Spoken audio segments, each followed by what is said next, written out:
Shalom Israel, Shalom, Shalom. Brother Naquan, Watchmen for Israel coming back at you with these precepts. And another Monday Night Fire live stream. Salaki. Yarden, did you introduce yourself? Live.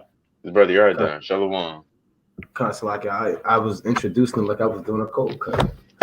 We're back at it with another Monday Night Fire, giving our honor and glory to Yahweh by Shema Mashiach Kwamalak Yahushai. Double honors to the elected elders of the house of David that's been in this truth for decades and decades, patiently waiting for the second coming of Yahushai. Hearty shalom to you mighty men that go out there and labor and do the work of the Most High, presenting your body as a living sacrifice and enduring all things for the elect's sake.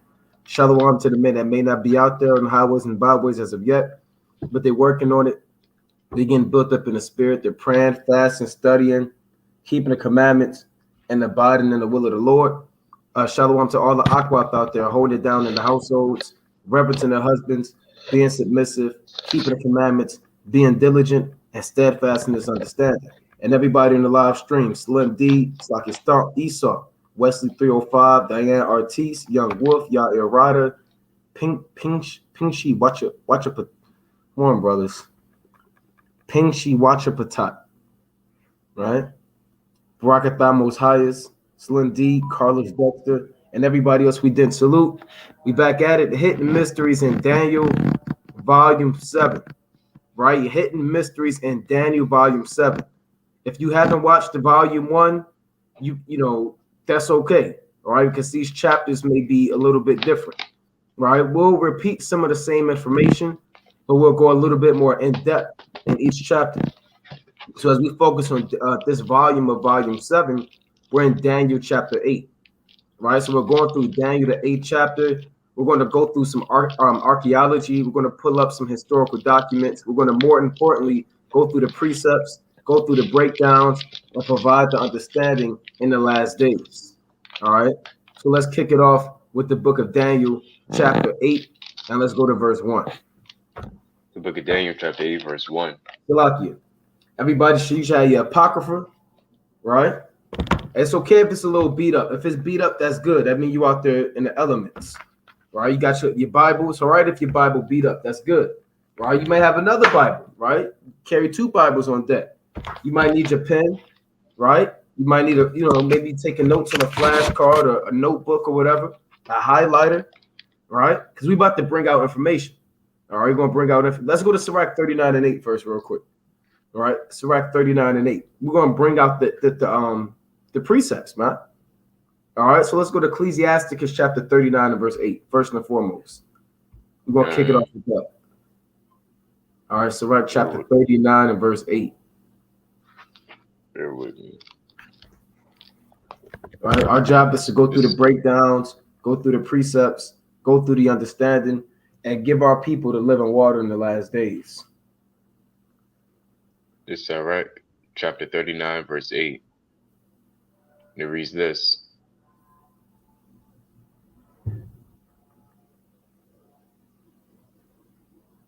He shall shew forth that which he hath learned, and shall glory in the law of the covenant of the Lord. See that? So you kind of froze up a little bit. Well, you still froze up. Oh, there you go. It's back. So the Lord said he shall show forth that which he hath learned. So everything the Heavenly Father gives us through the Spirit, we have to show that to the people. Any understanding, any breakdowns, any precepts, we have to declare that to the people. So let's get right into it. Daniel chapter 8 and verse 1. The book of Daniel chapter 8, verse 1. In the 3rd year of the reign of King Belshazzar, a vision appeared unto me, even unto me Daniel, after that which appeared unto me at the first. Right. And I saw in a vision, and it came to pass when I saw that I was at Shushan in the palace, which is in the province of Elam. And I saw in a vision, and I was by the river of Ulai. Now, this is Daniel and Shushan. You can read about Shushan in the book of Esther. Shushan was the winter capital for the Persian Empire. You had other capitals. You had Persepolis, you had Shushan, you had Ecbatana. Now, this is where the elites was at. So Daniel wasn't just an ordinary guy when you read the book of Daniel. He was like one of the chief. He was 3rd in command. Let's just tell it what it was. He was 3rd in command. right? And the entire Persian Empire. So he was out there by the river Ulai, all right? More than likely, he was out there praying. All right, we can go on. Verse 3. Then I lifted up mine eyes and saw, and behold, there stood before the river a ram, which had 2 horns, and the 2 horns were high, but one was higher than the other, and the higher came up last. Right, let's pull up a picture of that. Let's read that again. The book of Daniel, chapter 8, verse 3. Then I lifted up mine eyes and saw, and behold, there stood before the river a ram, which had 2 horns. Now, this isn't literal, right? This is not literal. This ram with 2 horns is not literal. All right. Let's go to Hosea 12 and 10. All right, let's go to Hosea chapter 12 and 10. This is not literal. The book of Hosea, chapter 12, verse 10.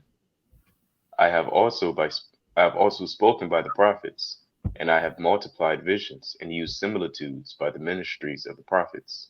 So here you have a similitude. All right, you have a similitude with 2 beasts, one beast representing the Persian Medo Empire, another beast representing who? The Greek Empire.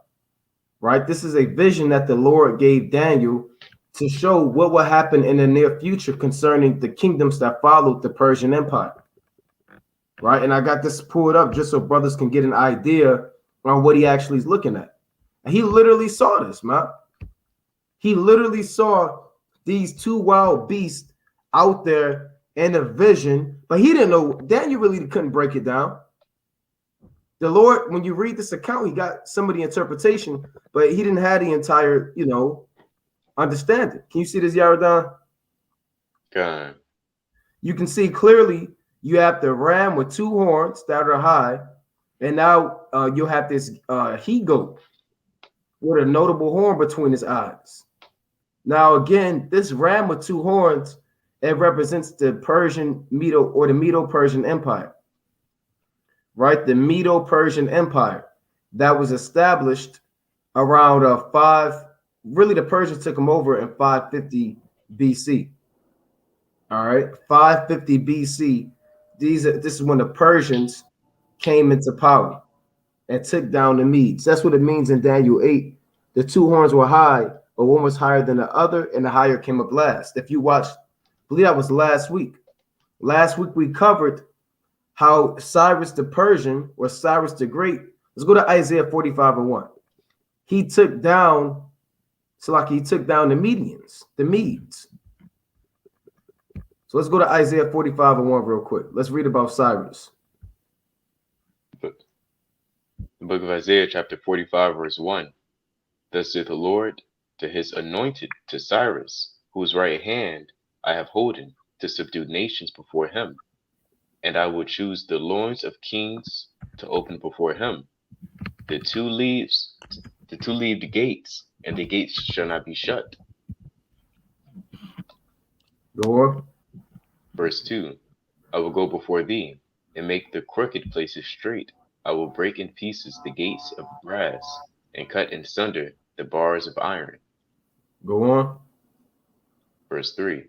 And I will give thee the treasures of darkness and hidden riches of secret places, that thou mayest know that I, the Lord, which called thee by thy name, am God of Israel.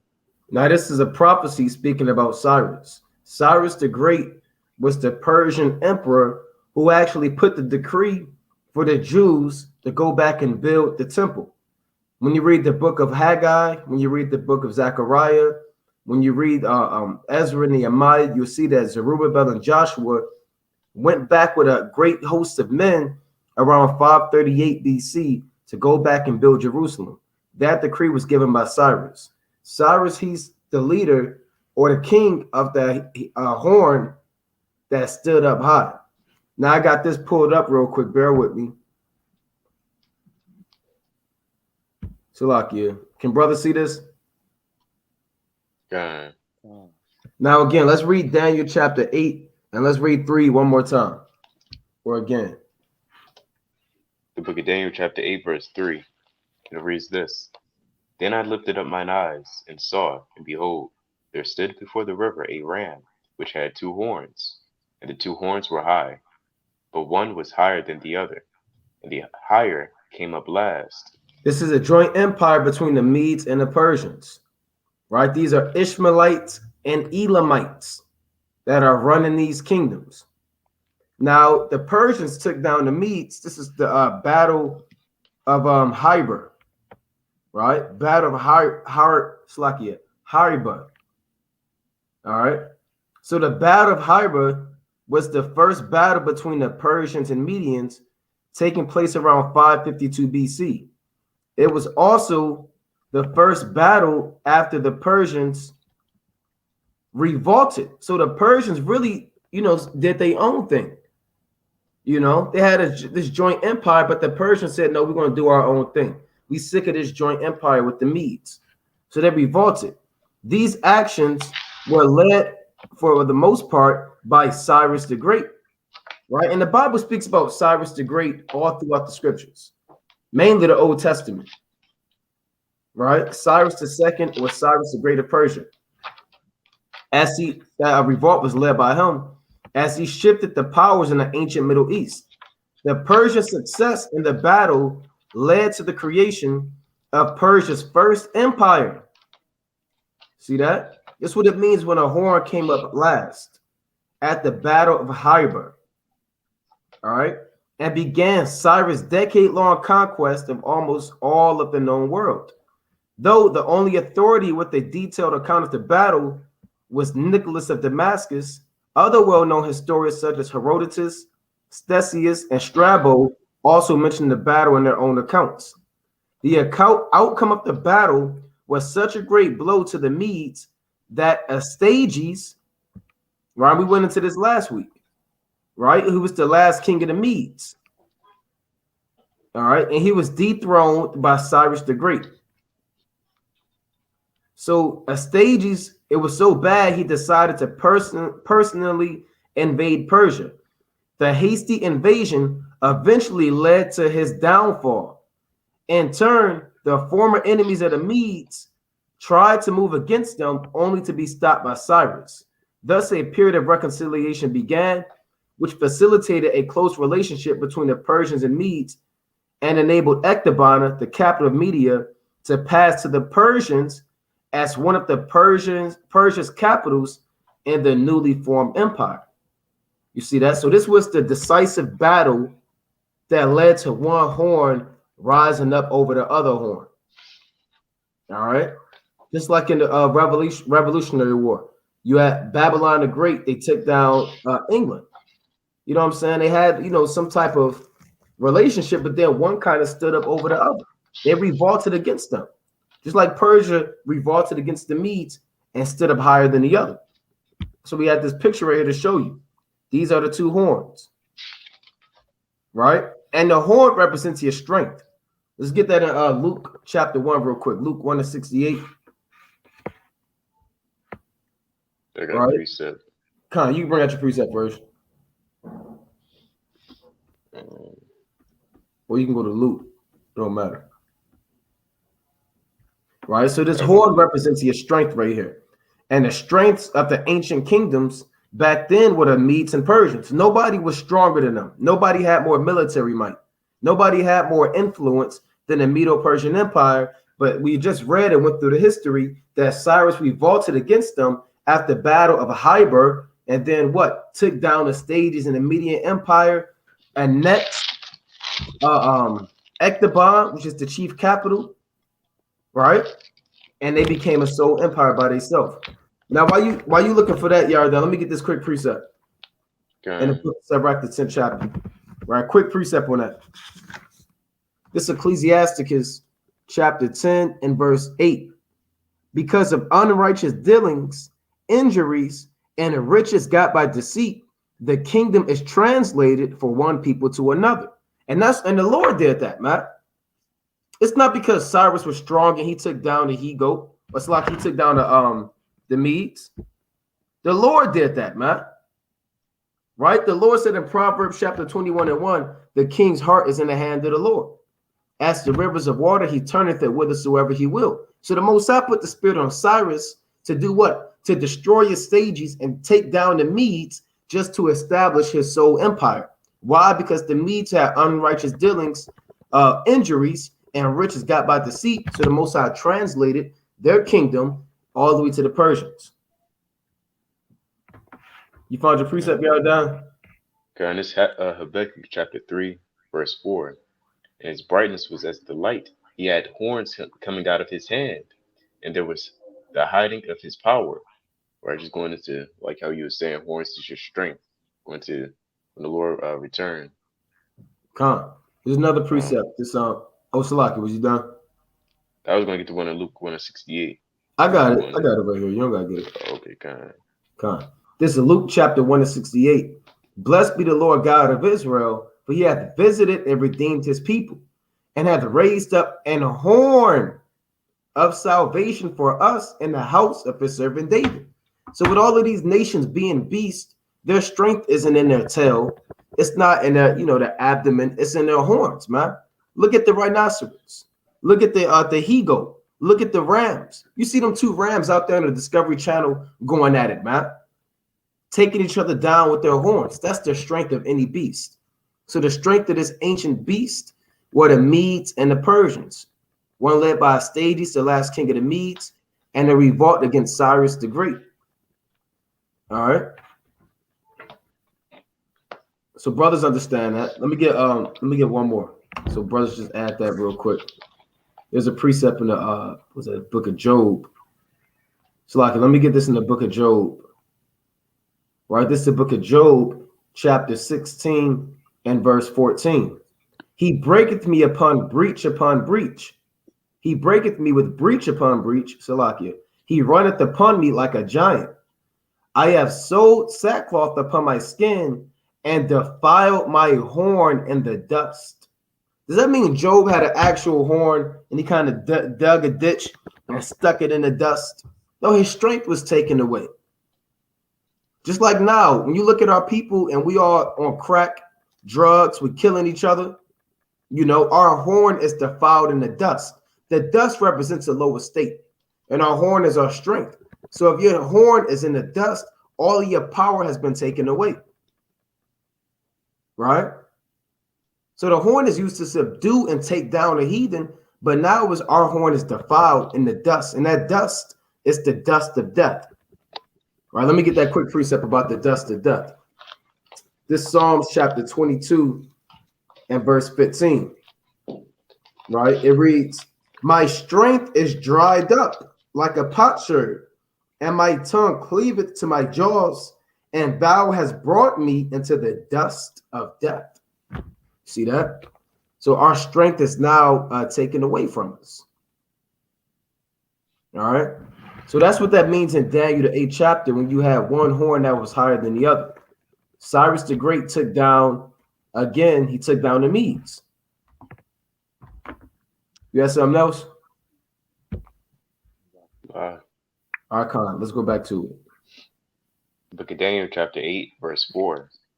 I saw the ram pushing westward and northward and southward, so that no beast might stand before him. Neither was there any that could deliver out of his hand, but he did according to his will and became great. Yeah, this ram is the Persians, right? Daniel saw them pushing westward and northward and southward so that no beast might stand before him, meaning no other nation. Neither was there any that could deliver out of his hand, but he did according to his will and became great. And we pull up a map of the Persian Empire all the time, right? For those that say, well, I haven't seen it before. Well, we're going to show you. Right? How they pushed westward, Salakia, and northward and southward. And nobody can deal with this empire on any type of military level. Right? Even in Daniel, the 7th chapter, it speaks about what? It speaks about the three kings, the other three kingdoms that they took down. Right? They took down the Lydians. They took down the Egyptians. They took down the Babylonians. Right? So let me pull this up real quick just to show brothers the empire. And you got to pull this stuff up. The Lord said, be not ignorant in anything in a great matter or a small. You got brothers saying, well, why do I need to know that? Right? Well, the Lord said you got to know that. Right? you can't be ignorant in anything, man. All right. So whatever information is out there, you understand chiefly for these breakdowns, you got to know it. So here you have it from India to Ethiopia. Right here's the Persian Empire. They pushed westward. Right. You can see them moved over here. And it also says southward. Right. We know south is down here. They pushed southward. They took down Ethiopia and other parts of India. And northward. They even went up to parts of Greece. Right. Turkey and parts of Greece. And no beast could deliver out of his hand. Now, this is the Persian Empire around 485 BC. Right? So we can go on. Back in Daniel 8 chapter. Book of Daniel chapter 8, verse 5. And as I was considering, behold, an he-goat came from the west, from the face of the whole earth, and touched not the ground. And the goat had a notable horn between his eyes. Now, this he-goat, right, represents the Greek Empire. Right? The Greeks. The Greeks came into power around 331 BC, right? We pulled it up last week. Let's read it again. Let's go back to First Maccabees. Let's go to First Maccabees chapter 1 and 1. And this is why they took the Apocrypha out of the Bible. There's so much confusion going on when you read about the in the New Testament where it says neither Jew nor Greek. There's always a controversy with the Greeks. Why is there so much a controversy with the Greeks when actually the Roman Empire is in power at the time? So, I mean, what's the big deal with the Greeks? You're going to find out that there's a massive amount of information that is being withholden from you that you can find out in the Apocrypha. Daniel prophesied of 4 great kingdoms, the Babylonians, the Persians and Medes, the Greeks, and the Romans. When you read the Old Testament, you only read about the Babylonians and the Medes and the Persians. When you read in the New Testament, it picks up on the Romans. You got to ask yourself, what happened to the Greeks? Where's the Greek history at? I read Genesis to Revelation. I learned about the Babylonians and the Persians, and I read the New Testament about the Romans. But who are these Greeks? You got to find out what happened in First Maccabees. Right, so let's read that in First Maccabees 1 and 1. First Maccabees chapter 1, verse 1. And it reads this. And it happened after that Alexander, son of Philip, the Macedonian, who came out of the land of Chittim, had smitten Darius, king of the Persians and Medes, that he reigned in his stead, the first over Greece. See that? So he's the first over Greece. Now, his father actually ruled before him, Philip II of Macedon, but he's the one that kind of took over. Go on. Verse 2. And made many wars and won many strongholds and slew the kings of the earth. Right. And went through to the ends of the earth and to spoils of many nations, insomuch that the earth was quiet before him, whereupon he was exalted and his heart was lifted up. Yeah, he got proud. Go on. And he gathered a mighty strong host and ruled over countries and nations and kings who became tributaries unto him. You can go on. And after these things he fell sick and perceived that he should die. And he died of, he had AIDS. It was either AIDS or syphilis. He didn't die a glorious death. All right, a lot of Edomites, oh, he died in battle. He had his last stand. No, he died of AIDS. He was a homosexual. He got popped by other men. He would pop little boys. He'll take nations captive, steal their little boys, and kind of deal with them, man. They say, no, that's my firstborn son. Give him back. He said, no, I'm going to show you what I'm going to do with his back. And then he'll take his son. All right. Now, I want to pull this up real quick. Bear with me. This is a little bit of information because brothers may not know who Alexander the Great is. We call him Alexander the Freak, Alexander the Greek, Alexander the Creep. There's nothing great about this guy. All right. So I'm not going to read this whole thing, but it says Alexander III of Macedon from 356 to 323 BC, commonly known as Alexander the Great, was a king of the ancient Greek kingdom of Macedon and a member of the Argead dynasty.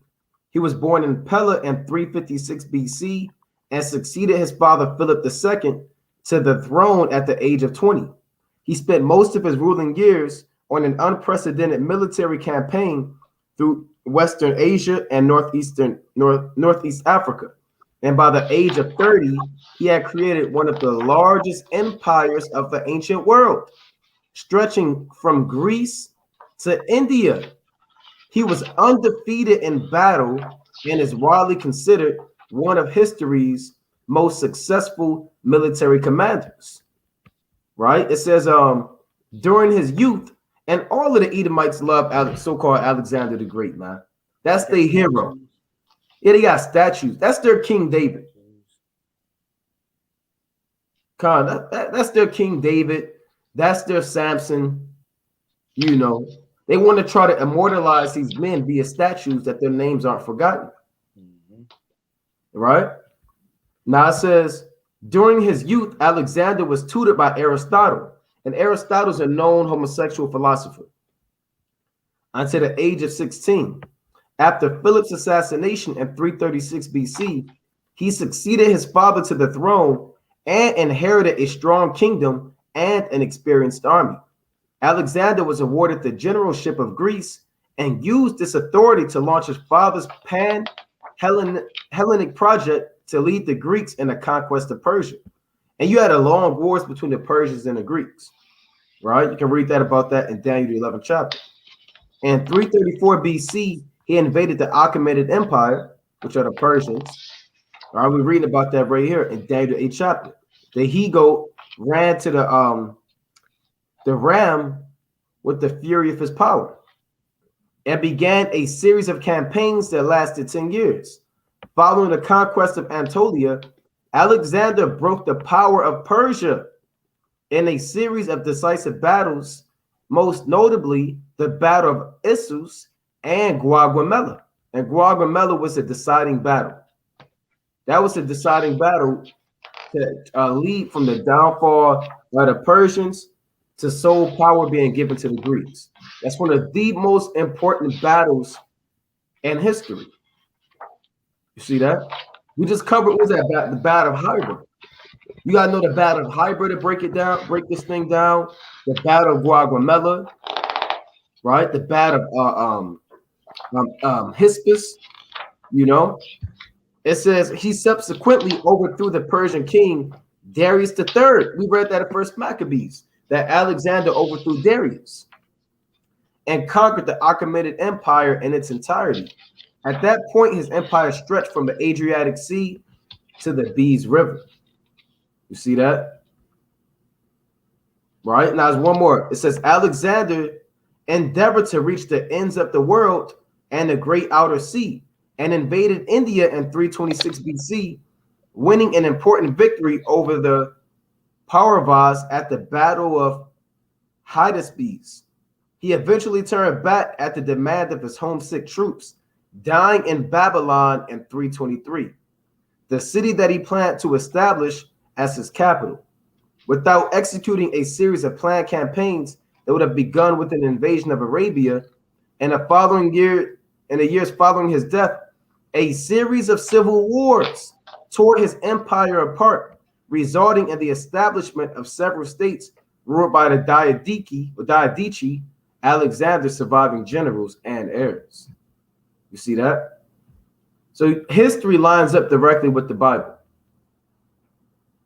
right? So we, you had something, Yaradan Orion? What the hell is that? All right, so let's go back to that in First Maccabees where you left off. First Maccabees chapter 1, verse 5. And after these things he fell sick and perceived that he should die. Wherefore he called his servants, such as were honorable, and had been brought up with him from his youth, and parted his kingdom among them while he was yet alive. So Alexander divided his kingdom to his generals that ruled with him. All right. There's no account of him having a son and his son inherit the throne, right? Alexander, who you're looking at on your screen, is so-called white man. And the word is out there. He was like, what, 5'2", I believe. You know? So he went and he conquered the known world and gave his empire to his generals. You can go on. God.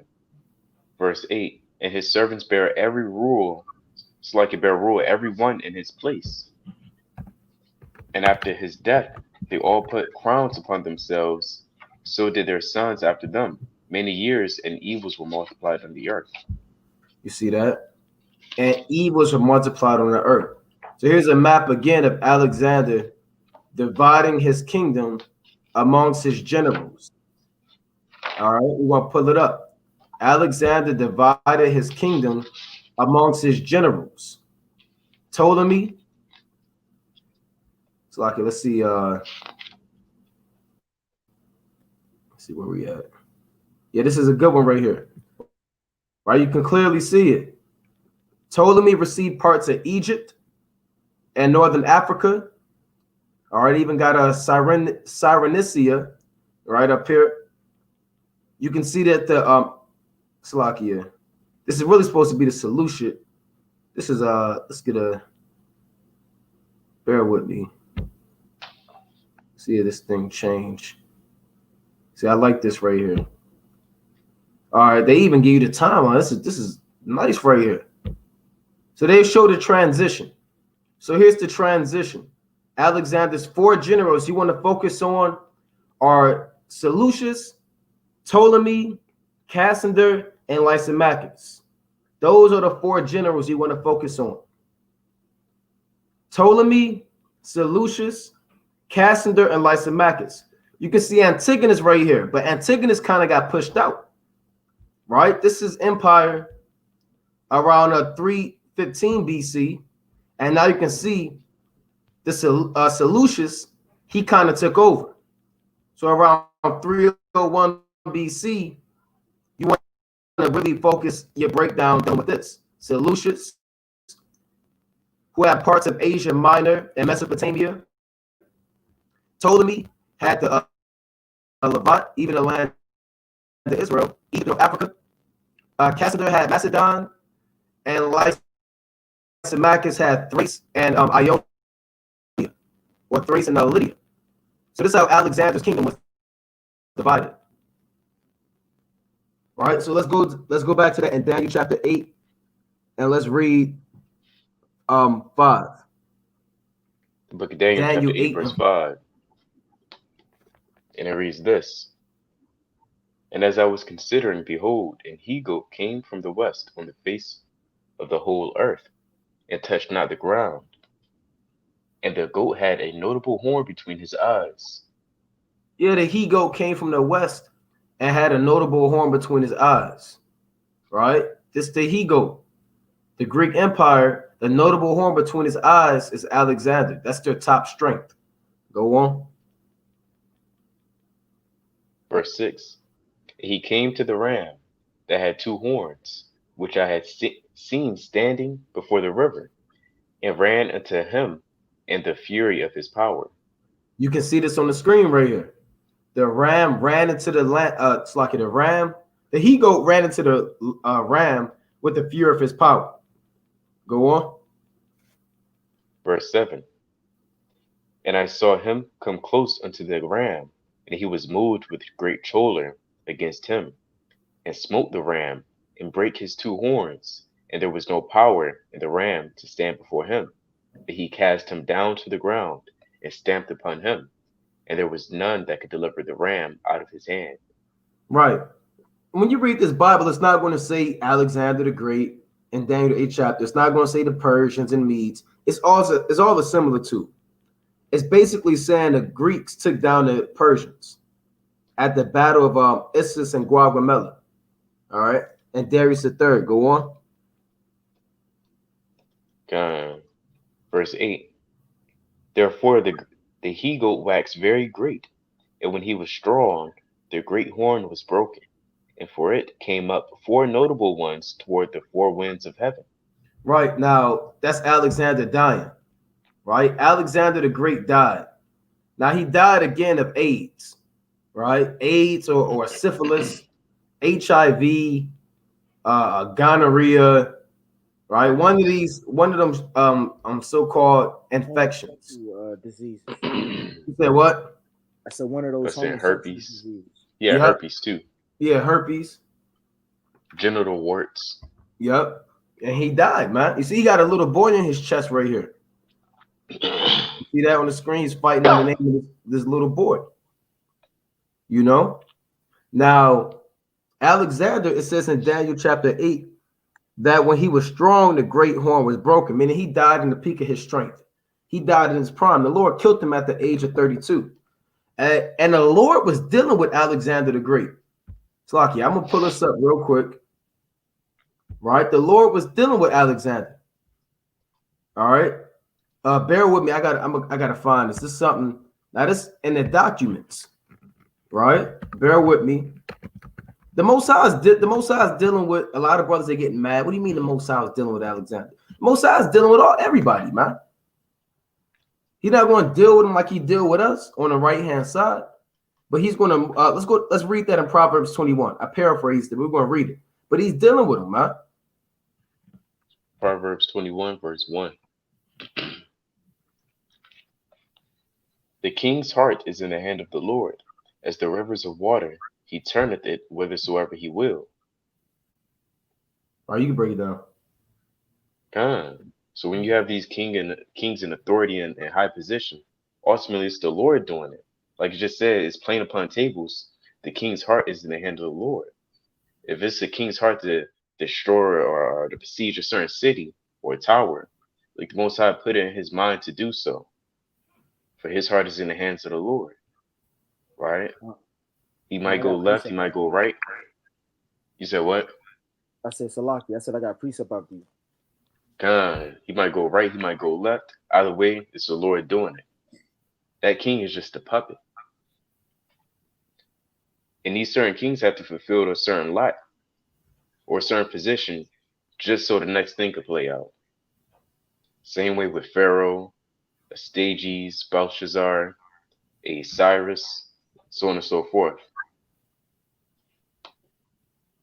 That's right. That's right. It's the book of Isaiah, chapter 44, right, in verse number 26.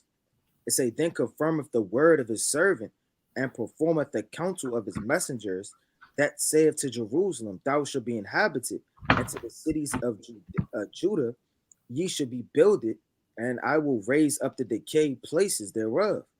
Thus saith to the deep, be dry, and to the dry up the rivers. That saith of Cyrus, he is my shepherd. So the Lord calling Cyrus his shepherd, man. Don't mean that the Lord is saying that Cyrus is chosen. He's an Israelite. He's going to get the kingdom. Like the brothers is going to, the Lord kind of deal with the heathen sometimes. You know what I'm saying? Right? Just to fulfill a specific purpose. It say, that saith of Cyrus, he is my shepherd, and shall perform all my pleasure. You know, Donald Trump performing the Lord's pleasure right now. Kind of getting all of the nations riled up, man. Right? All hell kind of breaking loose, right? It says, even saying to Jerusalem, thou shalt be built, and to the temple, the foundation shall be laid. Right? When we came back under him and he gave the decree and let us rebuild the old places. That's right. So you can't get around that. That's a cut. Right? That's his shepherd, man. His anointed. Hey, Hamashiach. You know, in the Hebrew, Cyrus is the anointed. You know? So let me get this real quick. Now, I want to pull this up, how the Lord was dealing with him. I just had it. Salakia. Bear with me. Now, this is from Civilian Military Intelligence Group. And this is all over, right? This is Alexander and the Great and UFOs. Right? We're going to show you how the Most High was dealing with Alexander. We're going to show you this. You can see him fighting over this with this horse. You know what I'm saying? Going to war. Right? So this is Alexander the Great and UFOs. Now, when Alexander was campaigning, he had scribes. Every great kingdom and military leader, they had scribes to write the accounts what happened in the battle. How many people died? How many casualties on our side? Who we took captive? What happened? You have to have a scribe there, right? Every great kingdom has a scribe. Now, check this out. The first recorded incident regarding, to show you that the Lord was dealing with Alexander. The first recorded incident regarding Alexander the Great and UFOs was recorded in 329 BC. Alexander decided to invade India and was attempting to cross the river Indus to engage the Indian army when gleaming silver shields swooped down and made several passes over the battle. See that? These quote-unquote gleaming silver shields had the effect of startling his cavalry horses, causing them to stampede. They also had a similar effect on the enemy's horses and elephants, so it was difficult to ascertain whose side these gleaming silver shields were on. Nevertheless, after exciting the battle victoriously, Alexander decided not to proceed any further to India. You see that? So the Lord sent the chariots down because Alexander was doing the most. So the Lord sent the angels down with the chariots to stir up the spirits of the animals, so they could be like, look, we're not going no further. We're not moving nowhere. And they're hitting the horse and they hitting the elephant and they not moving. Why? Because the Lord sent these spirits down, man. You know, that's in Sirach chapter 39. There'll be spirits created for vengeance. And one of the spirits, it goes into the teeth of wild beasts, scorpions, and a sword, punishing the wicked to destruction. So the Lord had to divinely intervene, and the Lord does that all the time. You know, David was about to go, although he didn't send a chariot. David was about to go out and destroy, what's this guy's name? Nabal, and everything that pisseth against the wall. Now, he was about to go do it, but then the Lord sent Abigail to kind of appease that situation, you know, to keep David back from shedding innocent blood. And David perceived that, just like Alexander did. Now, the second account of the chariots, 7 years later, Alexander was confronted with the greatest challenge of his military career. In his attempt to conquer the Persian Empire, he realized that the city of Tyre needed to be captured in order to prevent the Persians from using that port to land an army behind them. The original coastal city of Tyre had been destroyed before and had been rebuilt some distance offshore from the original site. It was an island, a fortified island. Having no navy, Alexander decided to use the remains of the old city to build a causeway to a new one. And when you look this up, Alexander built a bridge. He built the land bridge to take down Tyre and Zidon. It took Alexander 6 months to do this. When the task was completed and his troops staged their assault, they were easily rebuffed because the walls were too high. So they try to take this down, but the walls are too high. Are the Most High's prophecies not going to come to pass? We're going to find out what happened. To quickly scale into thick, the walls are too high to quickly scale and too thick to batter down. Not only that, but the causeway was too narrow to allow sufficient troops to launch a massive enough attack to overwhelm the enemy, right? Now, not only was this problem for Alexander, but apparently a problem, not even going off, they said a problem for the Most High as well.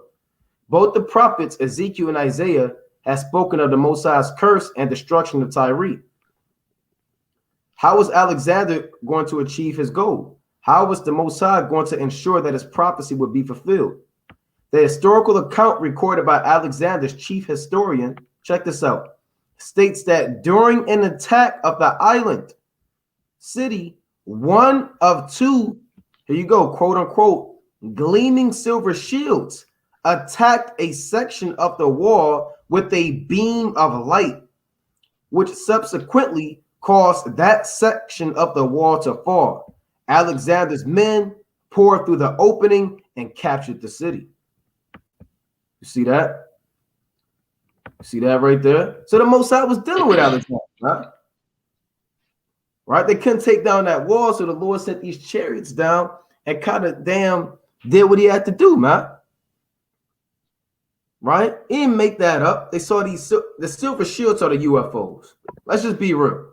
We're not going to tell you they just little shields with men on these. Those are the UFOs, spaceships. All right. So those were sent down and recorded to actually take down Tyre and Zidon. You know? So let's go back to Daniel. Oh, you had something? I got something. Come.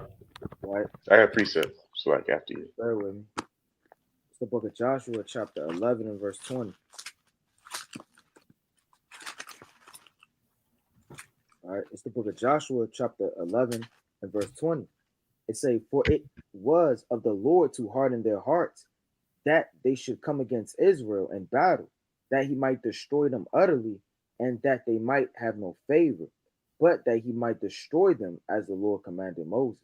All right, so the Lord dealing with these kings, he'll harden their heart, he'll strengthen their heart, he'll do whatever he has to do to maintain whatever he wants to do as far as the prophecies that come to pass. Right? And the Lord hardened Pharaoh's heart just to get destroyed, man. He built them up just so he can break them right back down, man. That's right. I got precept after you got it down. That's right. The second Maccabees chapter 10 verse, I'll start at 27. So after the prayer, they took their weapons and went on further from the city.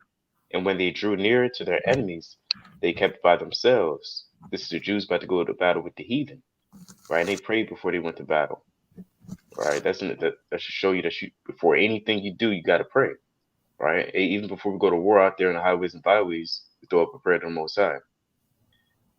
Verse 28. Now the sun being newly risen, they joined both together, the one part having together with their virtue, their refuge also unto the Lord, for a pledge of their success and victory, the other side making their rage leader of their battle.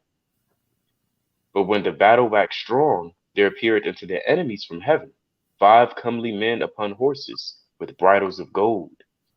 And 2 of them led the Jews, and took Maccabeus betwixt them, and covered him on every side with their weapons, and kept him safe, but shot arrows and lightnings against the enemies, so that being confounded with blindness and full of trouble, they were killed.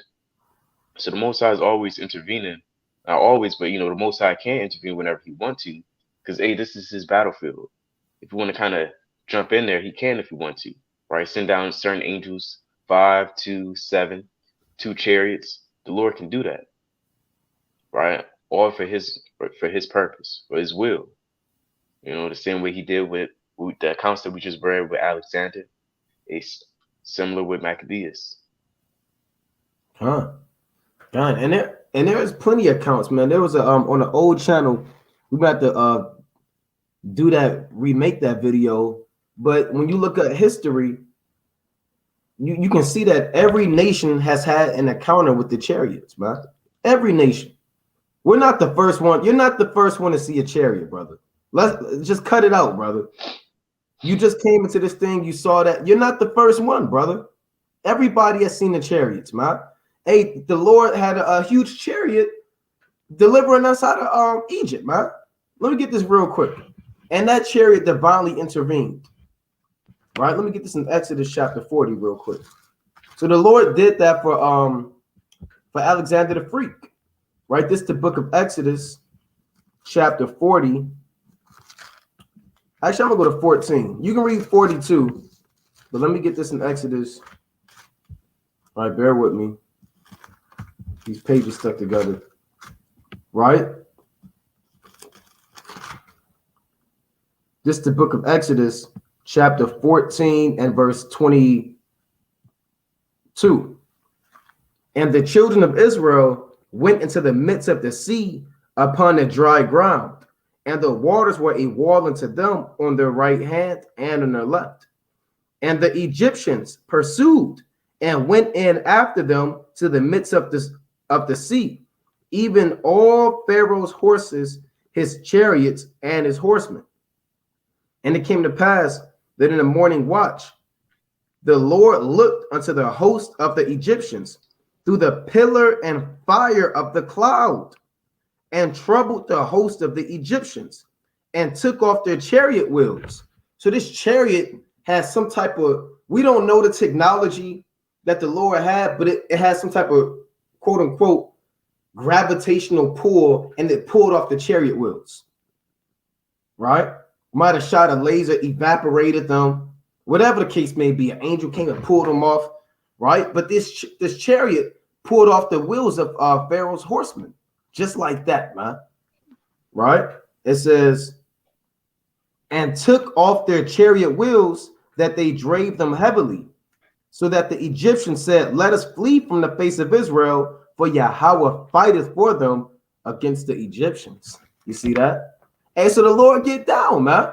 The Lord in the chariot said, look, I'm going to press that button, for lack of better terms, then to pull off all of the wheels off the chariots. Hey, the Lord, one more point, the Lord going to do that when he returns, man. He's going to press that so-called button, and then these pilots that's going to be in these fighter jets, they want to try to drive away. The Lord said they were so afraid that there's fight.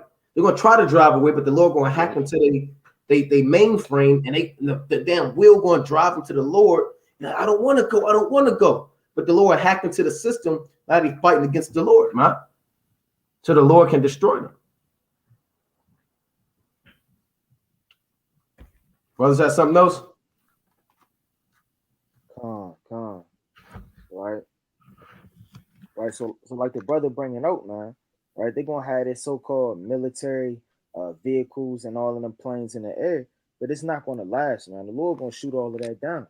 Let's go to the classic. It's Wisdom of Solomon, chapter 5 and verse 21. And it reads, it say, then shall the right aiming thunderbolts go abroad. So the Lord not going to call them extensive lasers from the third heaven that you can't pronounce and talk about. He called them thunderbolts. That's not going to be physical like lightning and thunder. These are things that are too high for man to understand. It says, then shall the right aiming thunderbolts go abroad, and from the clouds, those clouds are the chariots, as from a well-drawn bow.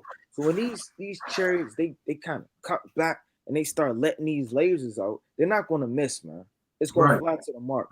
And I'm led to believe that the lasers is going to follow whatever the target it is, man. They can probably bend around you. Or they got movies that you shoot the gun and then a bullet kind of curve, right? And they got all type of things like that, right? You even got bombs that chase the target, man, on Earth, right? In this so-called kingdom, they kind of chase the target. However, the hell they do that through witchcraft. You said what? The heat-seeking missiles.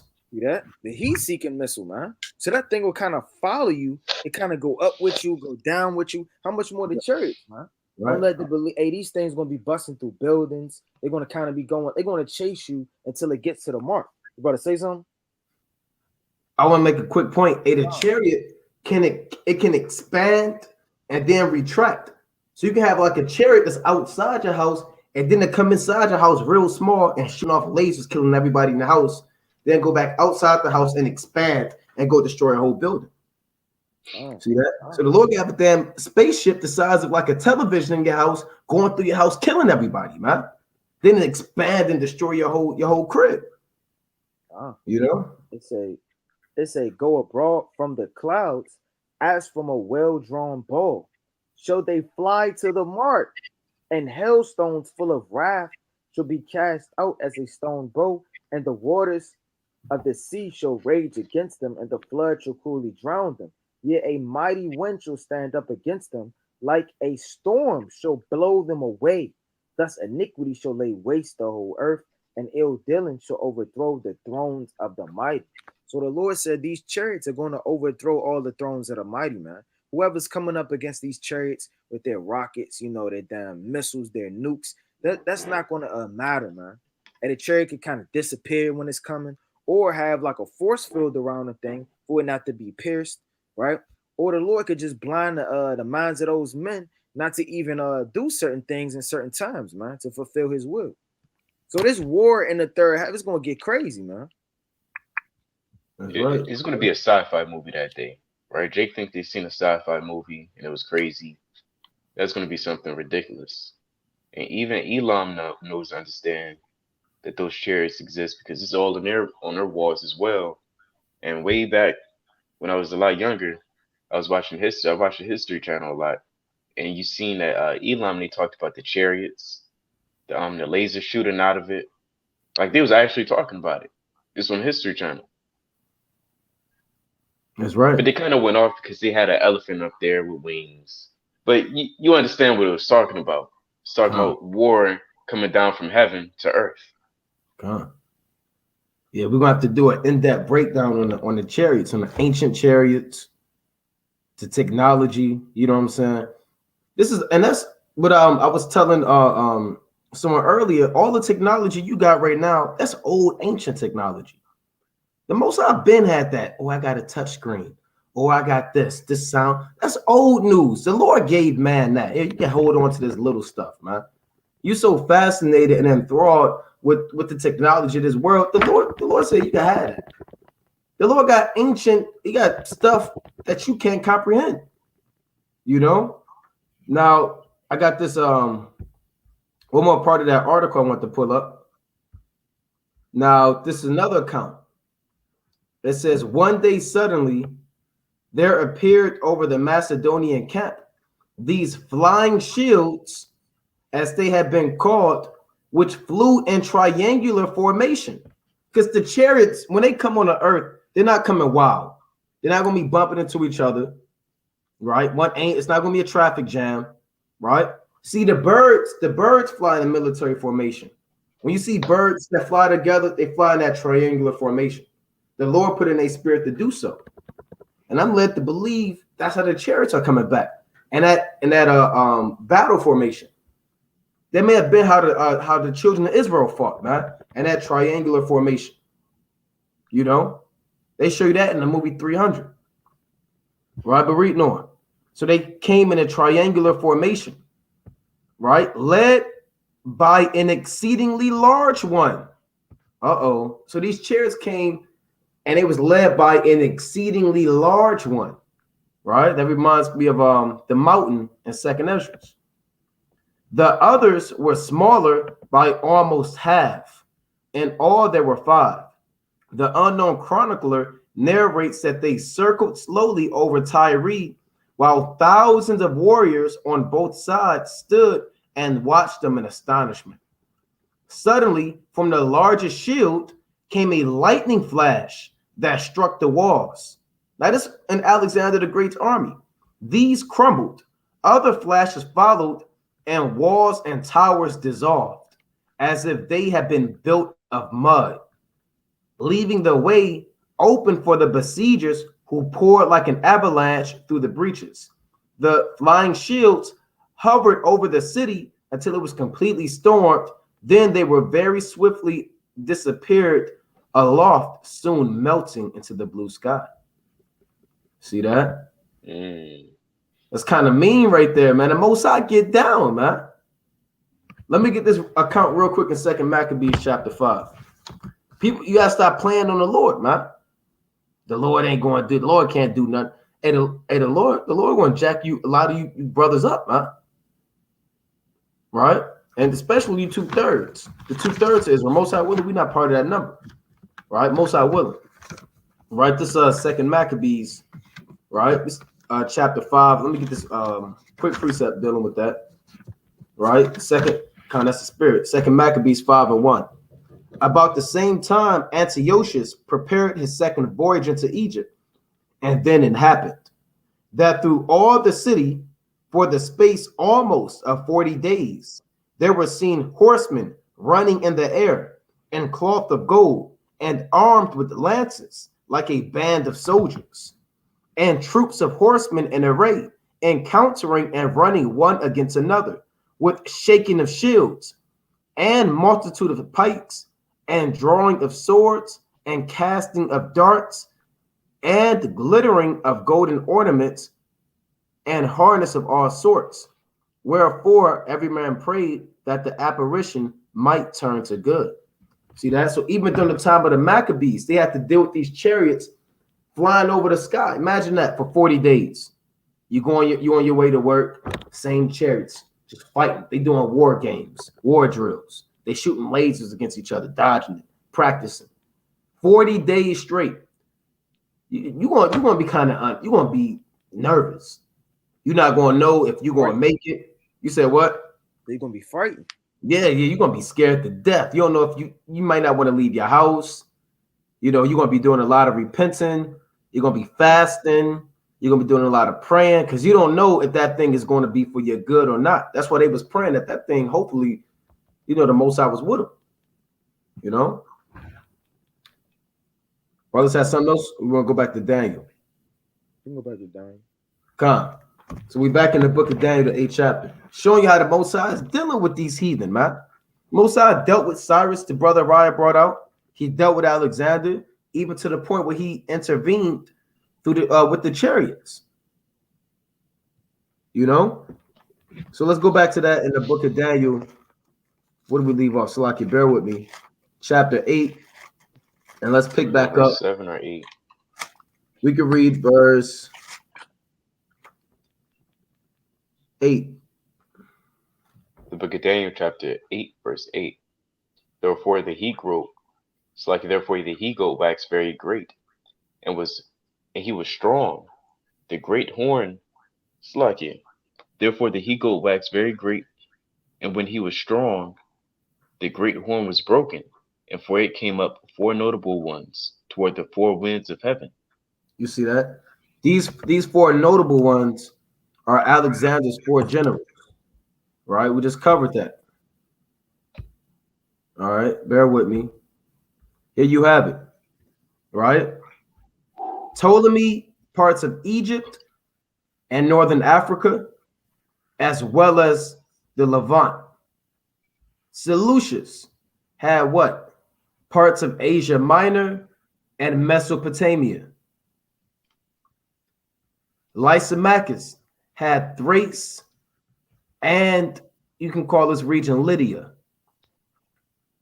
And Cassander had what? Macedon. That's how Alexander divided his kingdom to these 4 men. Right? We can go on. Verse 9. And out of one of them came forth a little horn, which waxed exceeding great toward the south, and toward the east, and toward the pleasant land. You see that? Out of one of them came forth a little horn. The one of them is who? The Seleucids. Right? Out of the Seleucid dynasty came forth Antiochus Epiphanes IV. Who is that little horn? Right? And I got this pulled up real quick. Bear with me. So here you have it. You have Seleucid, and we brought out his empire, his region, right? The Seleucid Empire, Salakia. Bear with me. Right? The Seleucid Empire. And out of him, or out of this empire came forth Antiochus Epiphanes IV.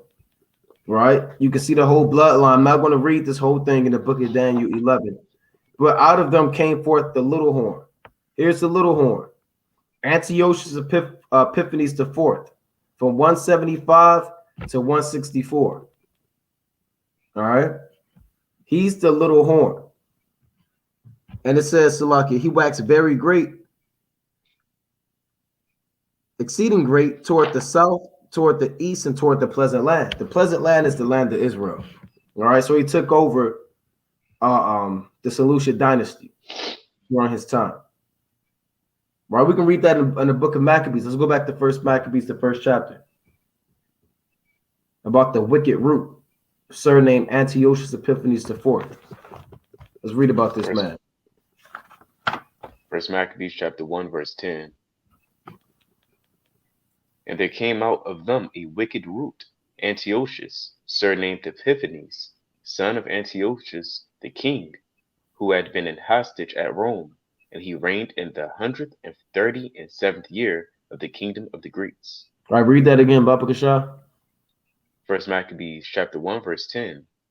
There came out of them a wicked root, Antiochus, surnamed Epiphanes, son of Antiochus the king, who had been in hostage at Rome, and he reigned in the 137th year of the kingdom of the Greeks. Right. So he was a hostage at Rome. Now, go to Daniel chapter 11. Let's go to Daniel chapter 11 and 21. Right? We're going to read about this again in Daniel 11 and 21.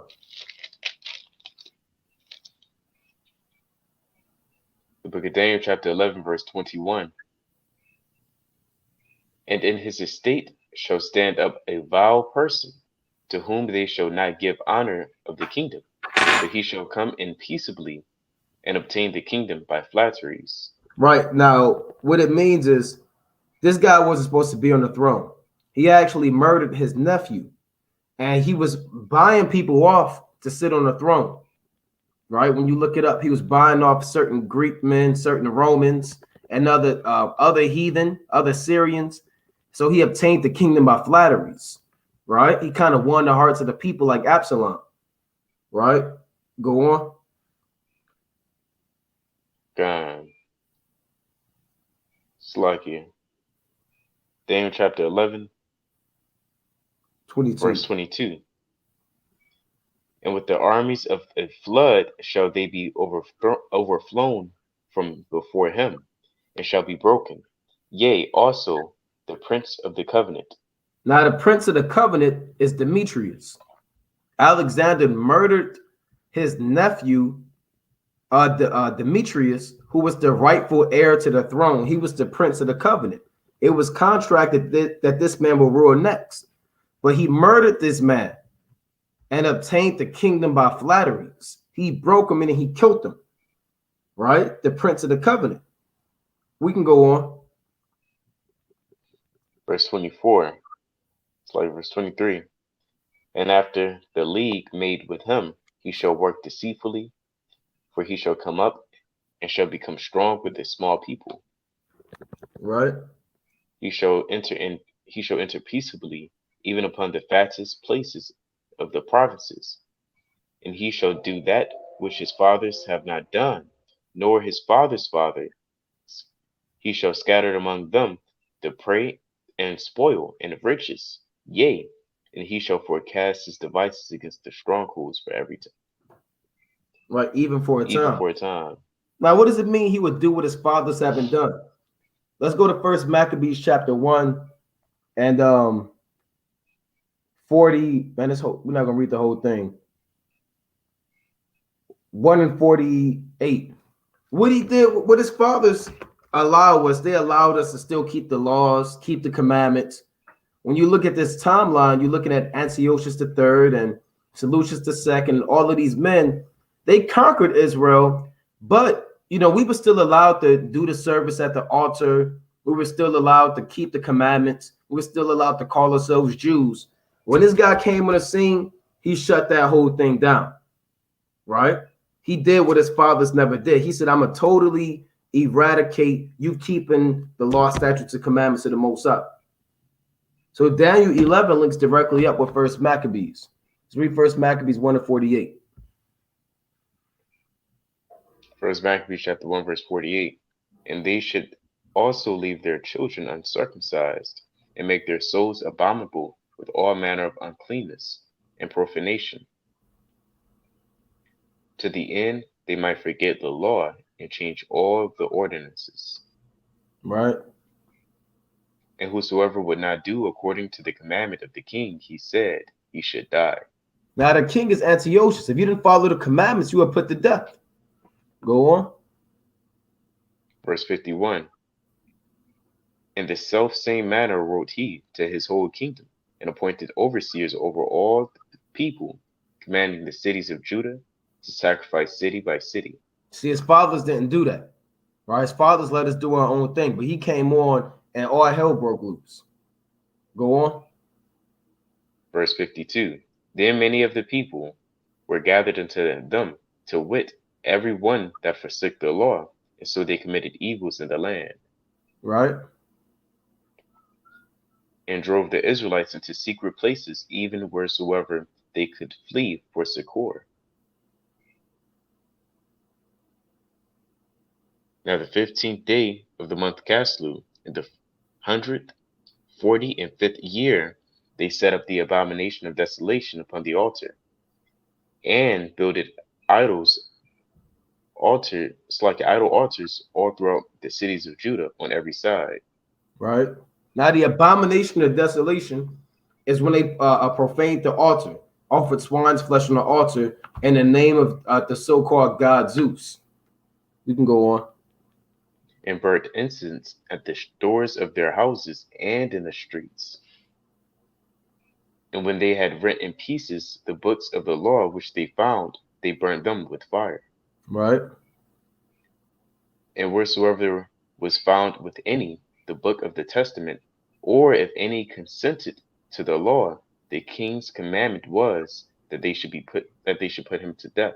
You see that? So that's what he was doing, man. Right? And those days, let me say this, those days are coming back on the earth. If you consent unto the law, if you come and say that you Israel and that you believe in Yahweh Ba'ashem Yahushua, the king's commandment, who's ever ruling this society at the time, is going to be the decree that you're going to get put to death for professing yourself to be in this truth. Right? Due to the amount of what's the word I'm looking for? Demonization, the amount of hatred we're going to be receiving, the amount of damn persecution that's coming. If you call yourself a Jew, you will get destroyed, man, or an Israelite. So those days happened back then, but they're coming back on the earth. And Antiochus is this man who forecasts devices against us. Salaki, one quick point, like the brother bringing out, and then you still gonna have that righteous remnant that flees, just like we did in the Maccabees, man. And I'm gonna bring that up real fast too. Those that keep the commandments, right? That's the right. First Maccabees chapter 2, verse 27. And Mattathias cried throughout the city with a loud voice, saying, whosoever is zealous for the law and maintaineth the covenant, let him follow me. So he and his sons fled into the mountains and left all that ever they had in the city. Then many that sought after justice and judgment went down into the wilderness to dwell there. And the wilderness didn't have a nice fireplace, a cabin wood, pillows. And they just got to kind of deal with the thing, man. They got to flee and they got to trust in the Lord. Just like in them days when we out there, we're not going to go to them FEMA camps. We just going to be out there, man. That'll be the modern day wilderness, wherever the Lord leads us, man. And it says, then many that sought after, it's like verse 30, but they and their children and their wives and their cattle, because of afflictions, increased sore upon them. So, amen, it's going, just like the brother said, these afflictions and these things are going to increase more and more in these last days. I got the precept on that. This is the book of Matthew, chapter 24 and 15. When ye therefore shall see the abomination of desolation spoken of by Daniel the prophet stand in a holy place, whoso readeth, let him understand. Then let them which be in Judea flee to the mountains. You see that? Now, we represent Judea, or we're Jerusalem as a people. And that's not speaking about the book of Maccabees. Because that already happened. Yahushua's not talking about something that already happened. Right? He's speaking about what? 70 AD. But he's also speaking about the time we live in there now. The time that you live in there now is what? When you see these tanks up and down your street, when you see the helicopters with the siren out, if you catch the black Hebrew Israelites, then kill them on spot. Right, deliver them up, whatever. That's the abomination of desolation. Us being surrounded by these modern day Roman armies, right? Then you gonna have that same remnant, like the brother said, that's going to take refuge, man. You have brothers. We're gonna be keeping the Sabbath day in caves, like in the ancient times.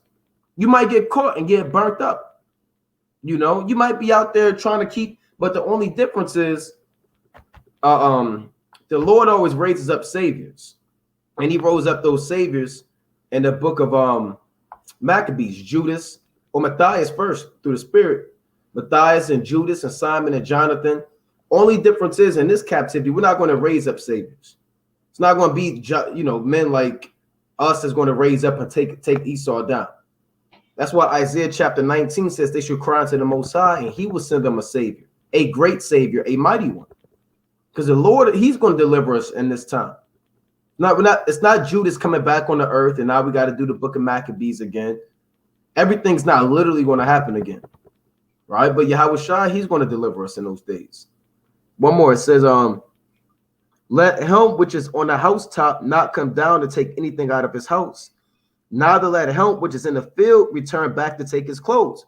Like when all hell break loose and Esau kick it down the door, don't be reaching for your iPhone. Oh, that's my iPhone 14. Right, this my damn so-and-so. I gotta grab my lucky watch, right? I need my so-and-so. And you gotta make moves, or you're gonna be caught out there.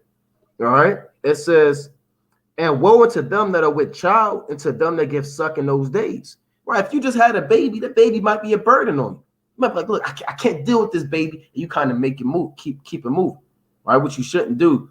But people gonna be thinking like that, right? Your baby crying, what's going on? Mommy, why are we leaving? Who are these men at the door? Shut up, you won't understand. Or whatever. Then you kind of keep it moving, right? Right, Salaki. They're gonna be leaving their kids like this is just another mouth to feed, man.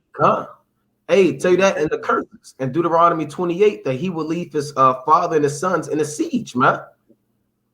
You know, while we're with the enemy shall besiege them in the gates. Right? There's one more on that. But pray ye, or two more, Salakia. But pray ye that your flight be not in the winter, neither on a Sabbath day. Yeah, you don't want all hell to break loose when it's 5 degrees outside. That you just don't. That's not, you know, that's not what it is, man. You out there on the run and your son cold and Dad, I'm hungry.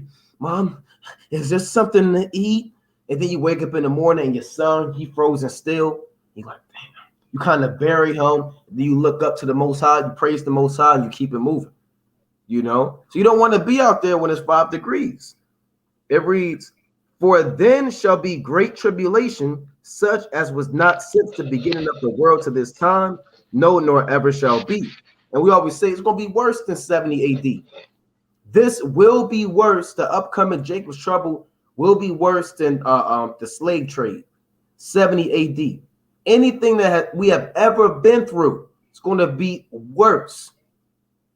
Right? Jake's when I had a bad day because I went to the store and they ain't had my Fruit Loops. Oh, man, my woman ain't text me back. Man, F the world, man. Right? All right, brother. You're going to find out what life is about. Right? It's the last one. For then, Yeah, brother. I read, it's lucky. Go ahead, King. It's like I was going to say, brothers got to be thinking about that. Their mind can't be set on these carnal tribulations that happen throughout the week. I got a flat tire. Then they play a sad song to help them kind of think about it all. Right. Come on. Right. You got bigger things on your plate. Yeah, you got bigger fish to fry, man. And the Lord said, hasty to flee from these times. Let go of mortal thoughts. Cast aside the weak nature of man and that burden, man. You got Jake sitting worrying about, man, am I going to get my stimulus package or am I not? Man, maybe the Most High not dealing with me because I ain't get my stimulus package. If I hear a brother say that, I'm going to lose my mind. I'm going to turn it to Nehemiah. You know? You got Jake, you know, you got the real deal is coming. It says for our light, you got precept, Ryan? Now go ahead, King.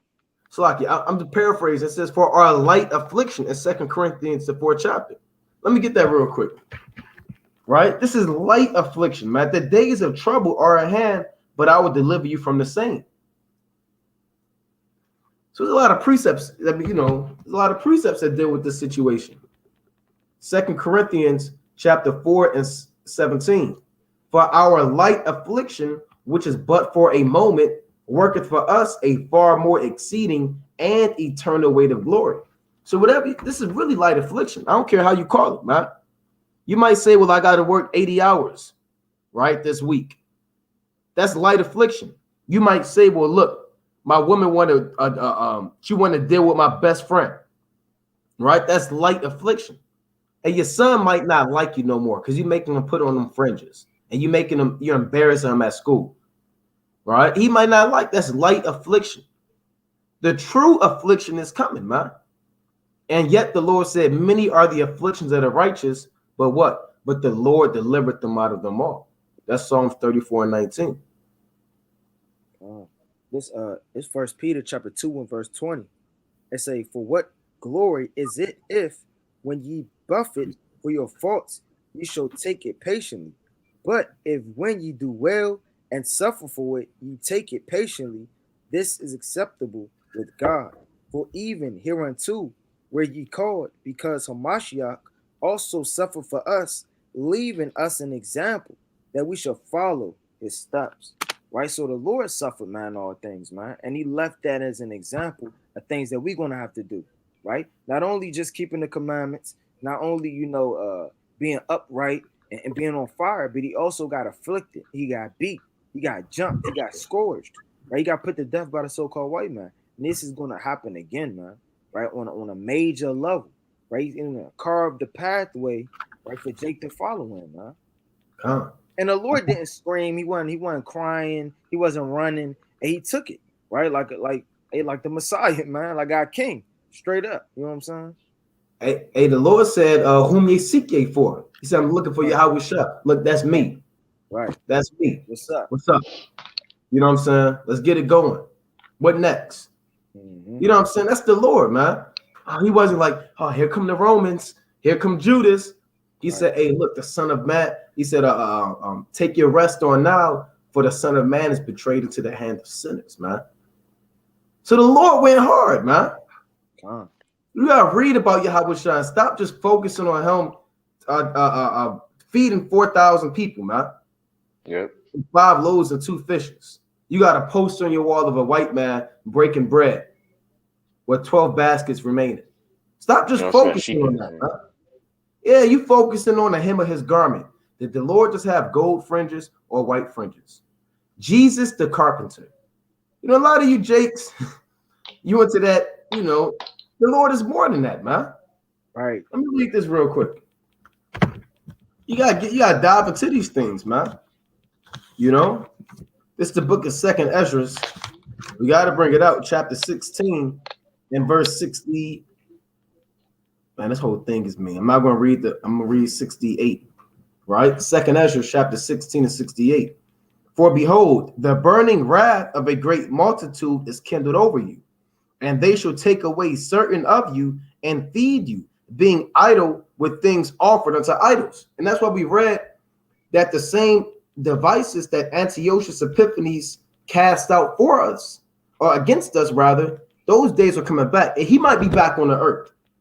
Now, we don't know who this guy is, but he may be the one back on the earth at this time for casting his same wicked devices. It may be him, or it may be Nero. It may be Herod, right? Who is a real wicked Edomite? Those are probably, you know, Titus, Vespasian. These are your top wicked Edomites. That's the Mount Rushmore of Esau's real forefathers, right? Vespasian, Titus, Antiochus Epiphanes, Alexander, right? So you have a burning wrath against you, and they're going to take you and constrain you against your will to partake in things that's unlawful. That's what it's saying. Let me read that again. 2nd Ezra 16 and 68. For behold, the burning wrath of a great multitude is kindled over you, and they shall take away certain of you and feed you, being idle with things offered unto idols. Yeah, right. Hey, you're like Nicanor, the water too, King. So the real threat is not what's happening January 20th. Maybe these Trump supporters, they're going to call it, maybe they're the number one target. They're not the number one target. It's not Al-Qaeda. It's not the Taliban. It's not ISIS. It's not the Muslims. It's Antifa. You said what, Yaradan? Not Antifa. Not Antifa. Black Lives Matters. Not Dr. J, Grandmaster J, right? Not that dude from American Skin. Y'all seen that movie American Skin? Not yet. I was gonna watch it. I'm not gonna say that. But was it wicked? You can spend your time doing something else. I'll put it like that. You know. But you know, okay. You figure it out on your own. Now, the Lord not dealing with that American Skin spirit. They're not the number one threat. The number one threat is you. You're the number one threat to this society. Why? Because you fear the Most High. Why? Because you keeping the commandments. You know? One more. Salaki, it's not them Martin Luther King fake prophets, man. Right? That's working with the government. Right. Taking pictures with the popes, man. And getting down, man. They'll let them speak. They'll give them a microphone. They'll let them sit right in their capitals, their White Houses. They'll do it. They're not going to let you do that, man. Because you speaking the truth. And they're not going to want that to get spread abroad, man. Right. Yeah, you don't have the children of Israel all throughout the news stations. On CNN, Fox News, CBS. We're not at the Grammys. We're not. You might have TD Jakes at the damn Grammys, man. Who's that pastor singer, Kirk Franklin? He be putting on dresses. He's a pastor. Lipstick. You got go ahead. I said lipstick. Lipstick, lip gloss. Steve Harvey might be there, you know, Reverend Al Sharpton, but you're not going to have WFI. Hey, hey, we're going to they're going to have to put us out. They're going to have to look, you guys, you got to leave. Because we're going to be all in the precepts. Right. We're going to be all in the scriptures. We're not going to tell you anything. We're going to say, look, we're going to go to second Ezra. We're going to come up there with 4 to 5 readers. We're going to pull all of the precepts. We're going to get on Babylon the Great. And we want that to be nationally televised, man. You know, we're going to go through the curses. We want Most High willing. You know what I'm saying? If that did happen, that's what we would do. You know what I'm saying? But let me go back to this. This second Ezra chapter 16 and 69. And they that consent unto them shall be had in derision and a reproach and trodden underfoot. For there shall be in every place and in the next cities a great insurrection upon those that fear the Lord. See that? They shall be like madmen, sparing none, but still spoiling and destroying those that fear the Lord. So those are the days coming back on the earth. Right? These are the evil times. Right? Casting you out of your houses, taking away your goods, beating you with a rifle in the back of your head. The Most High said, look, then I'm gonna know who's my chosen. You're not the chosen right now. Stop thinking you're the chosen. Stop thinking you made it already, man. The Lord said, no, at that time, that's when I'm gonna find out who's my chosen. When they go through this. But you ain't go through nothing yet. This ain't it. You ain't make it yet. At that time, that's when the Most High handled that final exam at the end of the year, right? Here be your final. You passed the final. I'm going to know if you made it out this, you know, made it through it or not, man. You know, it's going to be hell on earth. Right? So, brother, that's something else? Right? So, these are the days coming back on the earth, man. All right? So, this is what Antiochus did. Now, I'm going to bring out what Arai was going to. Let's go back to Daniel chapter 11. Book of Daniel chapter 11. No, we're going to jump up. We're going to jump up real quick. Daniel 11 and 31. Let's jump up to 31. Verse 31. And arms shall stand on his part, and they shall pollute the sanctuary of strength, and shall take away the daily sacrifice, and they shall place the abomination that maketh it desolate. Yeah, we read that. All right, in the book of Maccabees. The Greeks came and profaned the altar in the temple and set up the abomination that make it desolate. Go on. And such as do wickedly against the covenant shall he corrupt by flatteries. Salakia. The men that did, that's people that sold out. Right? And second, we're not going to read all the book of Maccabees. You can read second Maccabees, the 4th chapter. You have men like alchemists, men like Jason, men like Rhodicus. These are men that were corrupted by gold and money and gifts from the so-called white man and sat at his table. They were corrupted by flatteries. So this shows you don't trust the so-called white man. He will corrupt your mind with gifts and flatteries, man. A lot of jakes, if an Edomite hold the door for you, you might think all so-called white people are good for life. So when you get on Esau, well, he held the door for me. None of all white men are bad. He helped me change the tire. Right? He let me keep the change. You know what I'm saying? He corrupted you with flattery. Yeah. So we can go on. But the people that do know their God shall be strong and do exploits. Now that's the Maccabees. Those are the people that knew their God. And they did exploits. Meaning they was burning people up, taking cities down, destroying so-called white men. Right? Go on. And they that understand among the people shall instruct many. Yet they shall fall by the sword, and by flame, by captivity, and by spoil many days. And that's coming back on the earth too. We're the people that understand. And they that understand among the people shall instruct many. And that's what we're doing in the last days. Right? We're instructing the people on how to serve Yahweh Ba'ashem Yahushua the correct way. To repent, cast up your sins, and keep the law, statutes, and commandments. All right? It says, yet they shall fall by the sword, because a lot of us, we're going to fall by the sword. The main men that's going to be targeted are the men that's out there doing the work on the highways and byways. Not the Jake who's sitting around eating Skittles right now, kind of shaking them in your hand. Kind of, I don't like the green one.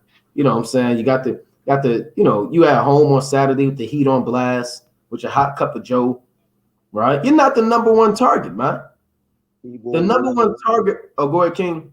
I was just about to say keyboard warriors, Right. scoffers, right? Men that so-called in this truth, but they're not doing the work. Right. The main target are the men of the Lord. That's why Yahweh Shai said, I spake openly to the world. I ever taught in a synagogue where the Jews always resorted. Yahweh Shai was a target because he spake openly to the world. He said, in secret, I have said nothing. So they said, well, who is this guy? He was known because he was out there doing the work. Go ahead, you got a yard down. How the FBI, CIA, and all these agencies, how they want to put your face up if you haven't been out there? They can't put up a keyboard warrior's face. They're not going to find him to be a true threat because he hasn't been saying anything to, to rile up Esau.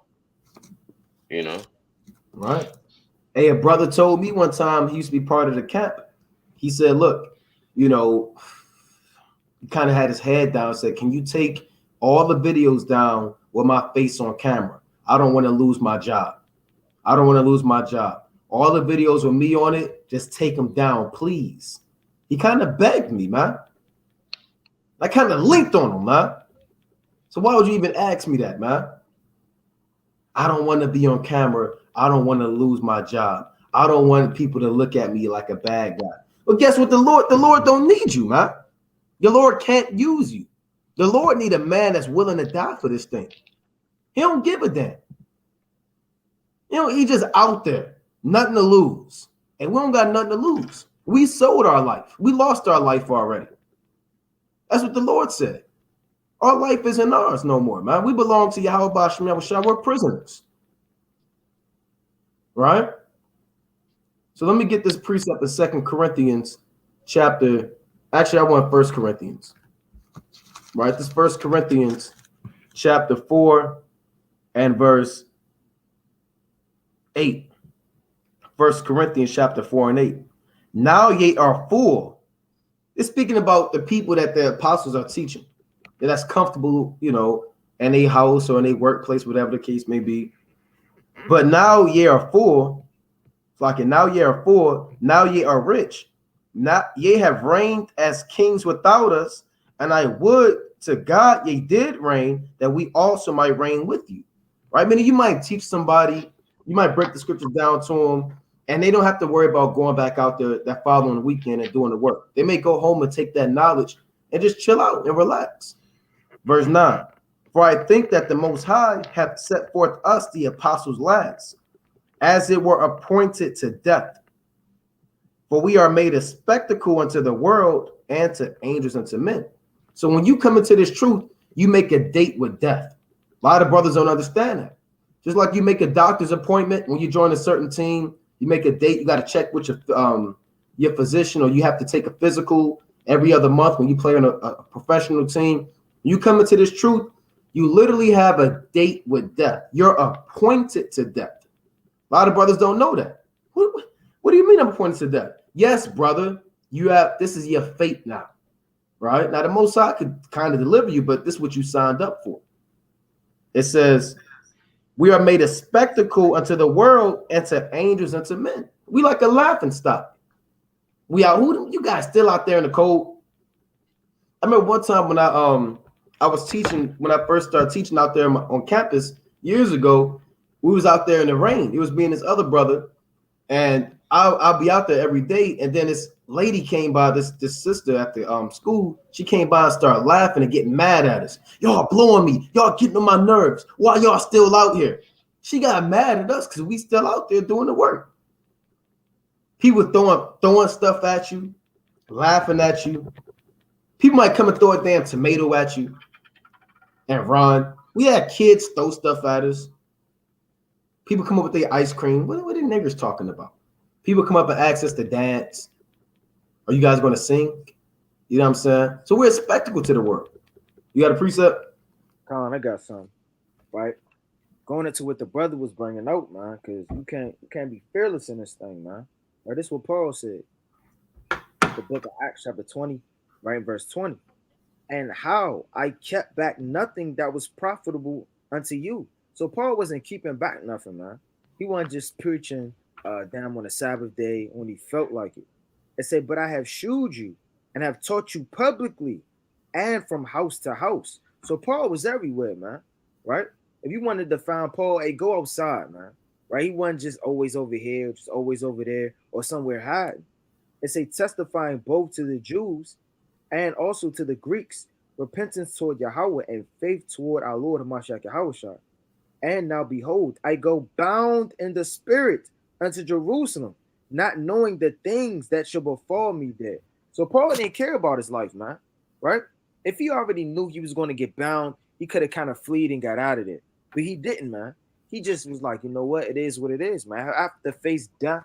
It is what it is. It says, not knowing the things that shall befall me there, saith that the Holy Ghost witness in every city, saying the bonds and afflictions abide me. Verse 24, the point. But none of these things move me.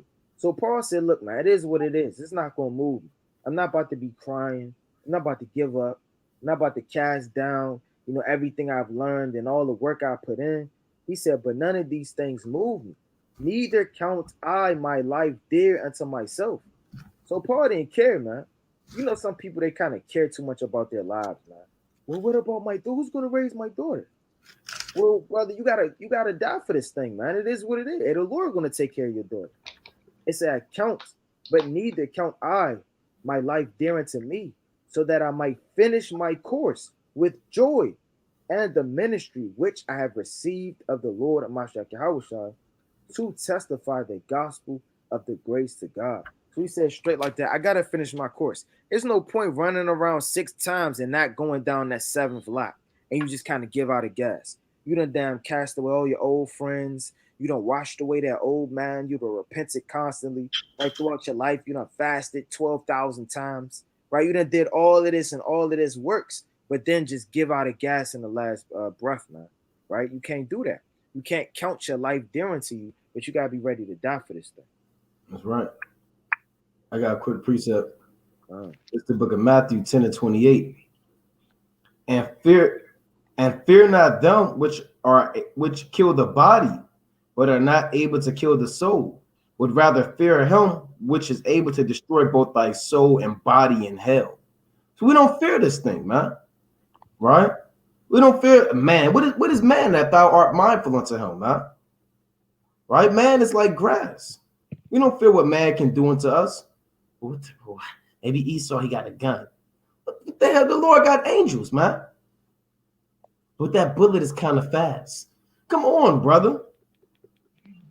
Right? Let me read on. Verse 29.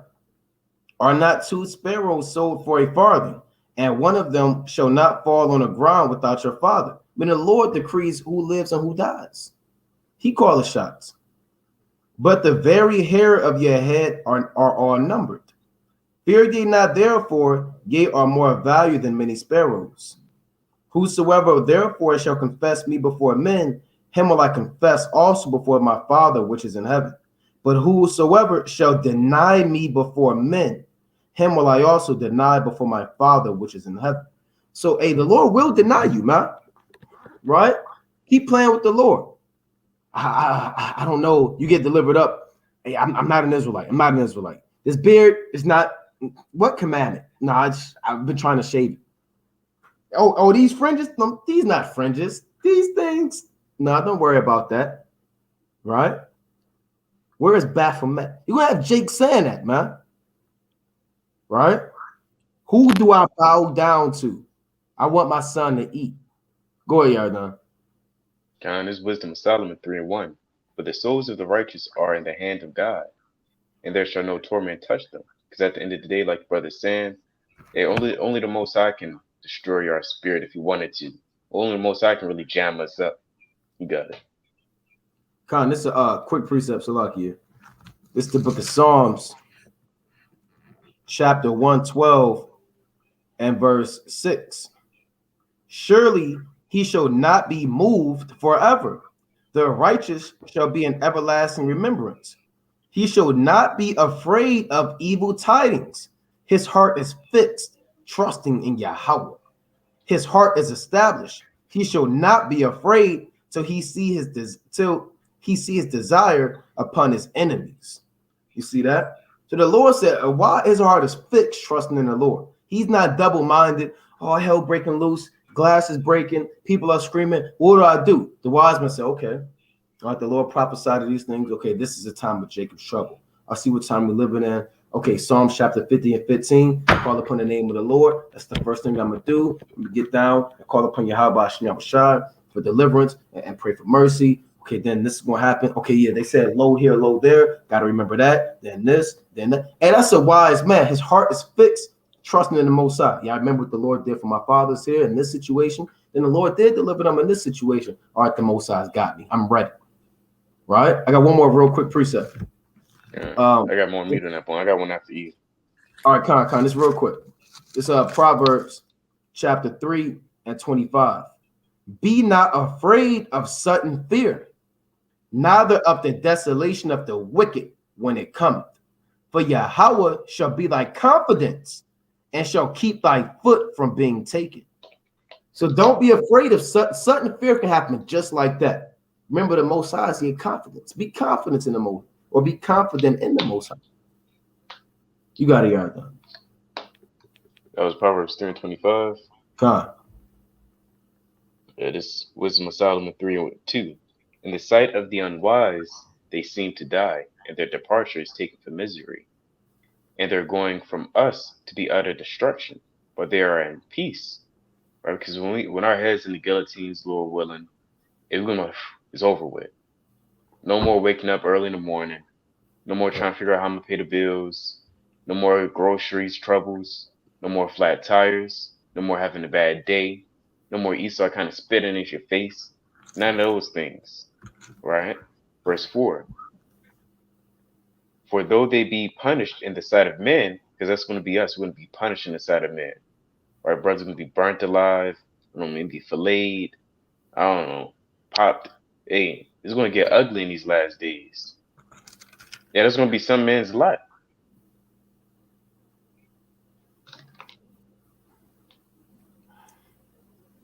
Con, I got a precept. Yet is there a hope full of immortality.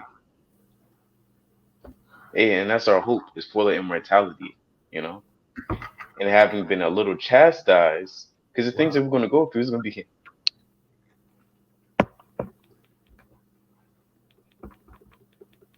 There's going to be a little chastisement at the end of the day, right? Let me keep reading. They shall be greatly rewarded, for God proved them and found them worthy for himself. Amen. So whatever tribulation you're going through, whatever cards you dealt with, if you make it out, hey, you prove yourself worthy for the Lord. Whether any type of tribulation. There's going to be some bad tribulations. Esau is, in medieval times, they came up with all those devices and contraptions and torturing instruments. It's going to be the same thing all over again. As gold in the furnace hath he tried them, and received them as a burnt offering. And in the time of their visitation they shall shine and run to and fro like sparks among the stubble. That's right. Right. It's the book of Isaiah, chapter 57 and verse 1. The righteous perish, and no man layeth it to heart. And the merciful men are taken away. None consider that the righteous is taken away from the evil to come. Right? So all hell could be breaking loose. The Lord can have you to be prophesied as those one that are resting in heaven for a little season. Because it could be a lot more torture that could be befalling people on the earth. But I'd rather get it quick, and over with, man, real fast, man, than to say I'm being in a basement somewhere, getting tortured and getting plucked, and damn your members dismantled, man. Right? It say, he shall enter into peace. They shall rest in their beds, each one walking in his uprightness. So like the brother was bringing out, Yardan, just because, X, Y, and Z happen and you get taken away, hey, the Lord could be blessing you, man, taking you away from a lot more tribulation to come, right? And you don't want that lot to where he just chopping off your fingers real slow, your ear that got chopped off, right? You getting cut in a million places, you kind of bleeding out, right? You kind of want it fast if it's gonna happen, man. Or the Lord can deliver you, like we always talk about, man. Right? The damn guillotine kind of coming, and hey, the Lord could just do that, man. Or it could put it to where the lights go out in the whole place, right? Then you kind of swivel their head up out of there, and then hey, man, you want to run? You got it, y'all done. It's a movie where Samuel L. Jackson is called Unthinkable, and he was torturing an Ishmaelite, and that's what we're gonna. That's what certain Israelites gonna be put through. If you want to see the type of torture that you're gonna go through, watch that movie. He was cutting off his fingers, pulling his teeth, pulling off his fingernails. Kind of turned off the light and did something to him. He turned off the light for a few minutes, and the people in the back was like, "Oh, what's going on?" That really happened in the movie, I believe. And then he turned it back on, and the Ishmael was all just.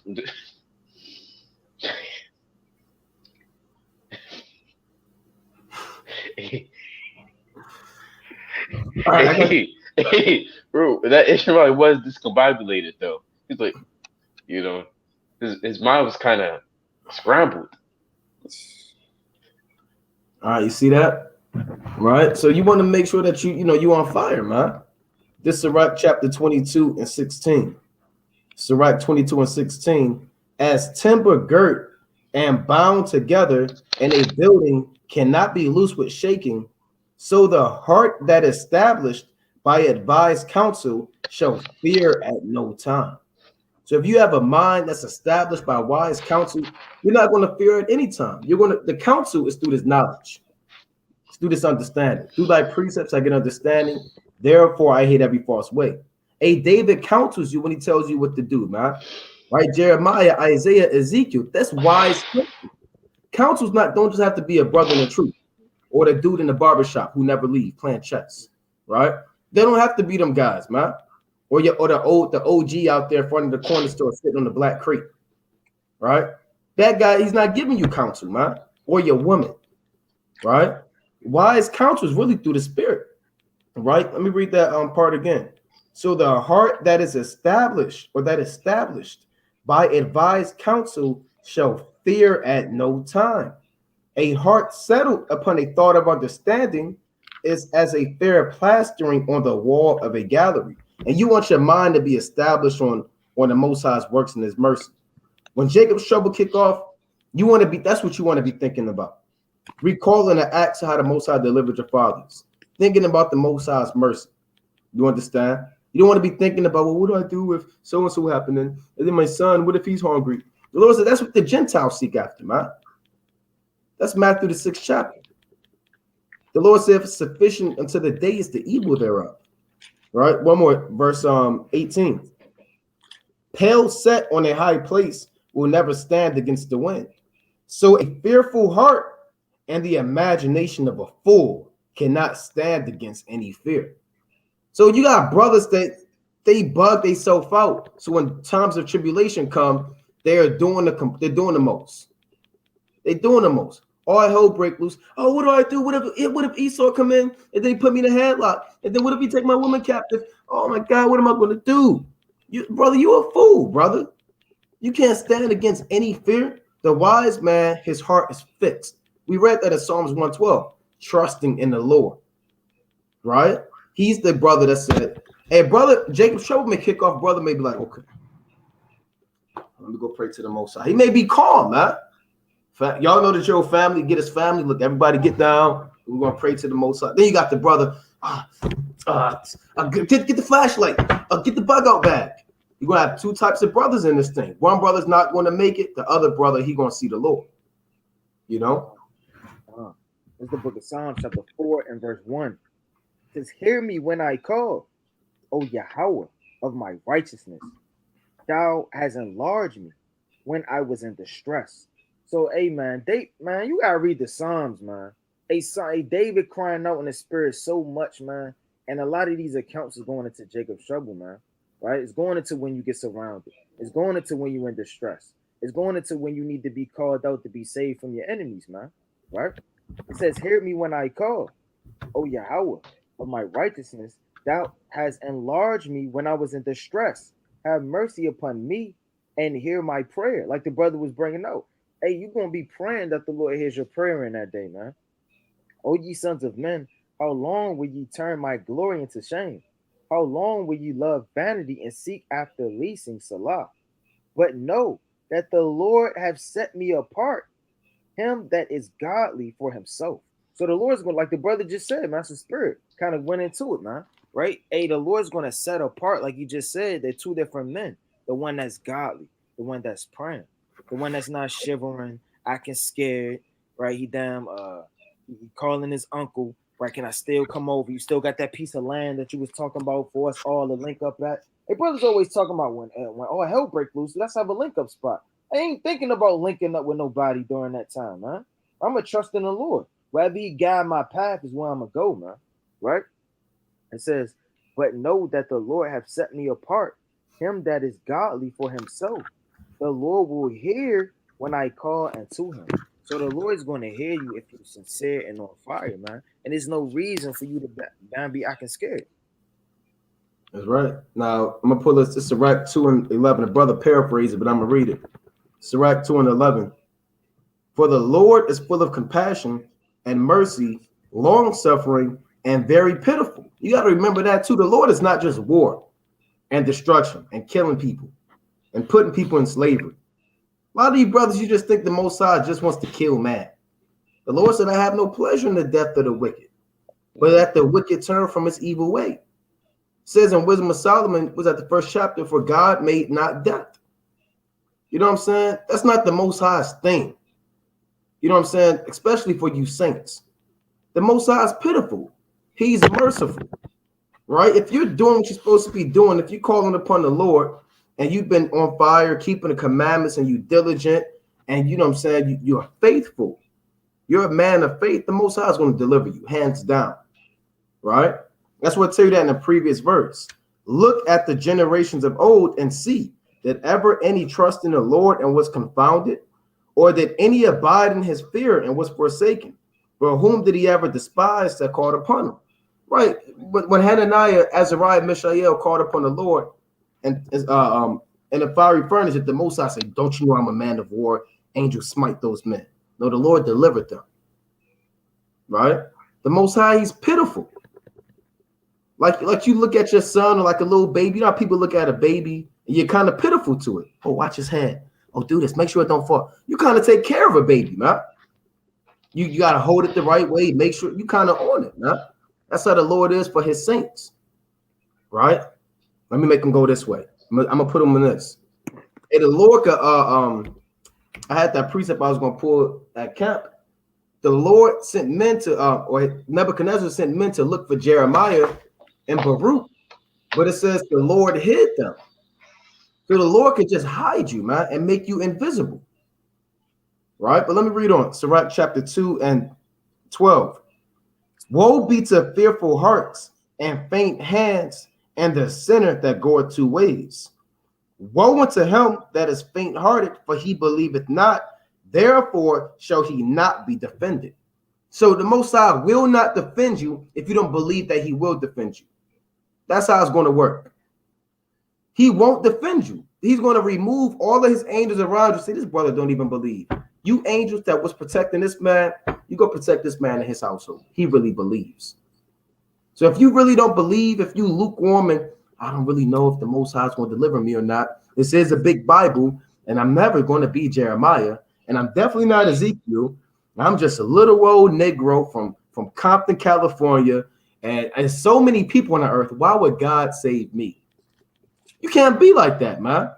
I don't do. Look, the Most High will deliver you, you know, if you're part of that number, you know.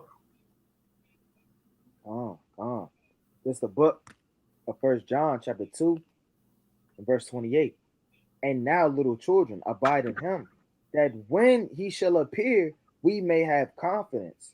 So when you're confident in something, you can't tell somebody that, you know, if they know they can shoot that ball and they can shoot a three, they're going to come on the court with that confidence, man. They're not going to have their head down.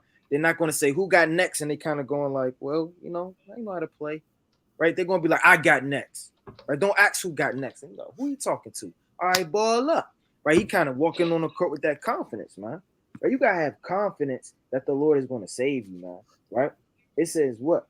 And now, little children, abide in him, that when he shall appear, we may have confidence and not be ashamed before him at his coming. And you could be ashamed by turning your back on the Lord and not having faith. That could be something you could be ashamed in, man. It is not always bowing down to Esau. You could turn your back on the Lord without Esau in the damn picture, man. You could just give up hope. Well, I give up. I'm tired of walking down this path. I don't know where I'm going, man. F this, man. Right? And do you just want to off yourself, man? They say, if you know that the righteous and know that everyone that doeth righteousness is born of him. Straight like that. And that's true, man. There's no telling, man. How long, what's going on? You may be in the wilderness somewhere, in a forest. You know what I'm saying? And you're looking for something to eat. You're trying to figure out the dietary law. Can I eat this? No, I can't eat that.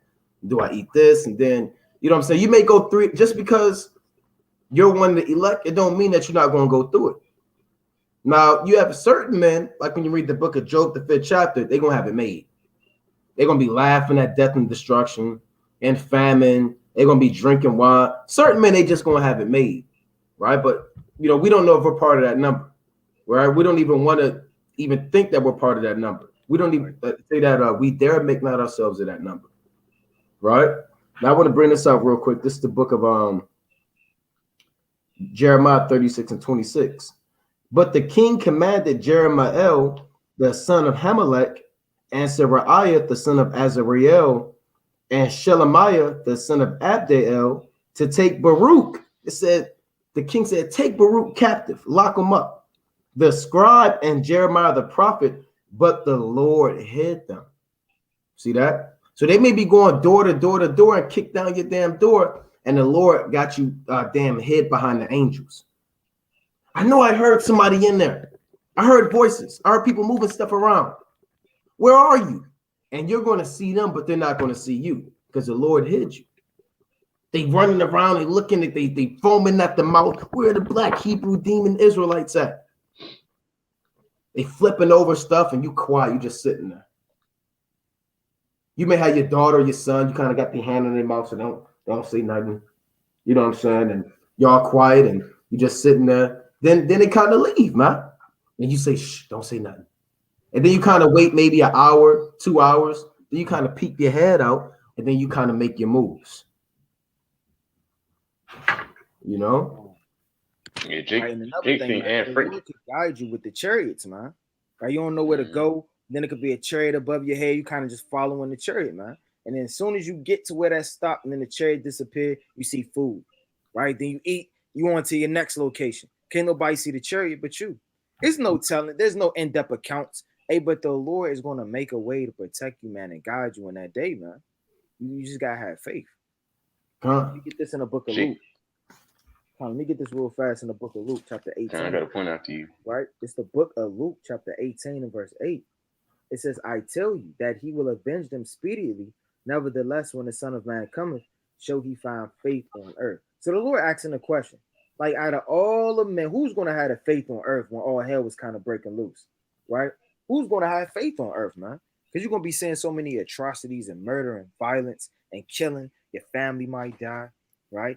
And you may be sick and wound, right? You may have gotten injured, your bone kind of hanging out, your meat down in your arm. You need damn help. You need so-called some damn oil to rub and a bandage, and you just don't know what's going to happen next, man. But you still got to have faith. Hey, Jake think Anne Frank was, had a rough. They had to be quiet and they was in a run. It was again, they're not going to get tortured. They didn't really get tortured at all. What, they just had a gas bomb, smoke chambers. That's easy. So-called. That's the easiest way to go out. They wasn't getting tortured alive. There's not really an accounts like that. I got this quick. Way worse. This Matthew chapter 24 and 25. Behold, I have told you before. Wherefore they shall say unto you, behold, he is in the desert, go not forth. Behold, he is in the secret chambers, believe it not. So you're gonna have people, you gotta remember that too. Now that we're kind of talking about it, the spirit kind of is going into it, right? So you're gonna have people saying, look, the Lord is over here, right? Yeah, the Lord, look, he came down. The dude kind of pop out the woods with fringes on. Say, look, yo, come on, come on, come on, come on. The house right here, you got food. Now you're gonna have brothers that don't know the precepts. They're gonna be at their wits end and they just looking for hope. And they're gonna follow that guy. They're gonna follow that guy. He's gonna say, you go first. Then you're gonna hit him upside the back of the head with a rock and eat him. Now you're gonna have people, that are set up to deceive the people on the earth, man. So you want to make sure that you remember that precept. There's gonna be people out there trying to deceive you. Low here, low there. The Lord said, don't believe it, man. Like I brought out earlier, even Esau, he got these aerial vehicles. They look like a chariot, look like a disc inside a disc. And he may fly those over your head with a speaker system that say, follow me. Maybe in a Hebrew. You know what I'm saying? And if you follow that, it's over. Going to lead you right to Esau. Right? So you got to remember those things. Come on. Let me get a precept. All right, it's the book. All right, Psalms, chapter 88 and verse 3. And it reads, it says, for my soul is full of troubles, and my life draweth nigh unto the grave. So you're gonna be like, man, every wit's end and everywhere you go, your life gonna be full of troubles, man. I mean, everywhere you turn, you're gonna see people, dead bodies over there. Then you go turn over here. Then you're not gonna see no food. It's gonna be desolate. Then you're gonna keep straight, right? And then you're gonna see a fire, right? Then when you go to the fire, hey, that's where they people that's getting drawn, getting put to death at, man, right? You at your wit's end. It said, for my soul is full of troubles, and my life draweth nigh to the grave. I encountered with them that go down into the pit. I am as a man that have no strength. So you're gonna feel weak in Jacob's trouble. You ain't gonna know what to do. It ain't like you could call your Akim up, right? When you kind of going through, you got that brother, hey brother, I need some precepts. Right, I'm falling. I need to be strengthened. I'm getting slothful. Right? Can you fast? You're not gonna have that, brother, man. You're not gonna have that favorite video you watch over and over. And brothers might have a video they watch that set them on fire. They may be like, this is my favorite video. Every time I watch that, hey man, I had a brother tell me that before, man. I watched this video over and over. It kind of set me on fire. You're not going to have the leisure to be getting on the internet to watch your favorite video, to call your favorite op, to go to your favorite camp, man. Right? It says, free among the dead, like the slain that lieth unto the grave, whom thou rememberest no more, and they are cut off from the land. Thou hast laid me in the lowest pit and darkness in the deeps. So that darkness in the deeps, man, is you don't know where to go, man. Right? That's why it's so important to have faith, man. Because you'll be a fool to think you could just keep all the commandments in Jacob's trouble. You're not going to know what day it is. 9 times out of 10, your clothes going to be ripped off. You're not going to have fringes on, right? You're not going to have a change of clothes. And you're going to have men. You're going to have to use the bathroom in Jacob's trouble. You're not going to have tissue to wipe. You're not going to be showering. It's going to be all madness in there, man. Right? It's literally going to be the days that what are we reading about. And you got to think about these things in the spirit. The only way you mentally, physically, and spiritually going to get through is by having faith and believing in the Lord, man. Because that alone can bug you out, man. That's right. Yeah, it's going to get bad, man. Like we always bring out, no deodorant, makeup, toilet paper, your damn do-rag, your wave brush, Eve, and your eyelashes, your tampon, yeah, your maxi pad, your damn, well, all of that, man. Your baby bottle. Your baby ain't gonna have no bottles. You ain't gonna have the baby bag. And brush your teeth. Yeah, you can't brush your teeth. Never ain't gonna be able to. You said what? You're never gonna brush your teeth again. Yeah, it's over, man. It's over. You might be running across, like the brother said, you may see somebody setting up a damn trial. You may just be in the wilderness, then you see a man sitting on a throne executing a damn trial on somebody, man. Like, damn, I can't go that way. Then you might, you walking for a few days, then you kind of stumble across some people and it could be a lot going on, man. Let me get this real quick in 2nd Ezra, chapter 16 and verse 23, 22. For many of them that dwell upon earth shall perish of famine, and the other that escape the hunger shall the sword destroy. See how the spirit had a shift. It was in Daniel 8. Now the spirit had us going into this. We ain't plant. This is what the Lord wants us to go into. The Lord said, force not the course of a river. You know what I'm saying? So reading on. Verse 23. And the dead shall be cast out as dung, and there should be no man to comfort them, for the earth shall be wasted, and the city shall be cast down. There shall be no man left to till the earth and to sow it. Right? Grass is going to be, people cut their grass to kind of keep it cool. Grass is going to be in lawn, it's going to be at an all-time high.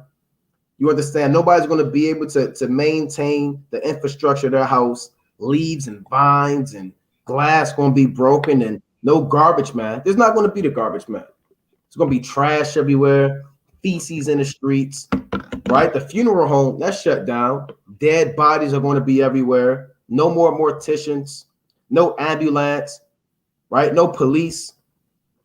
It reads 2nd Ezra 16-24. There shall be no man left to till the earth and to sow it. The tree shall give fruit, and who shall gather them? The grapes shall ripen, and who shall tread them? For all places shall be desolate of men. You might look up in a skyscraper and see somebody looking at you, but they helping close the blinds. Then you go up there and try to figure out what's going on, and there's people already in there. Oh, go ahead, Yaradon. There's gonna be a lot of old people running amok. Like you said, the retirement home. Jake don't really think about that. They're gonna be bumping into stuff. They're gonna be used up.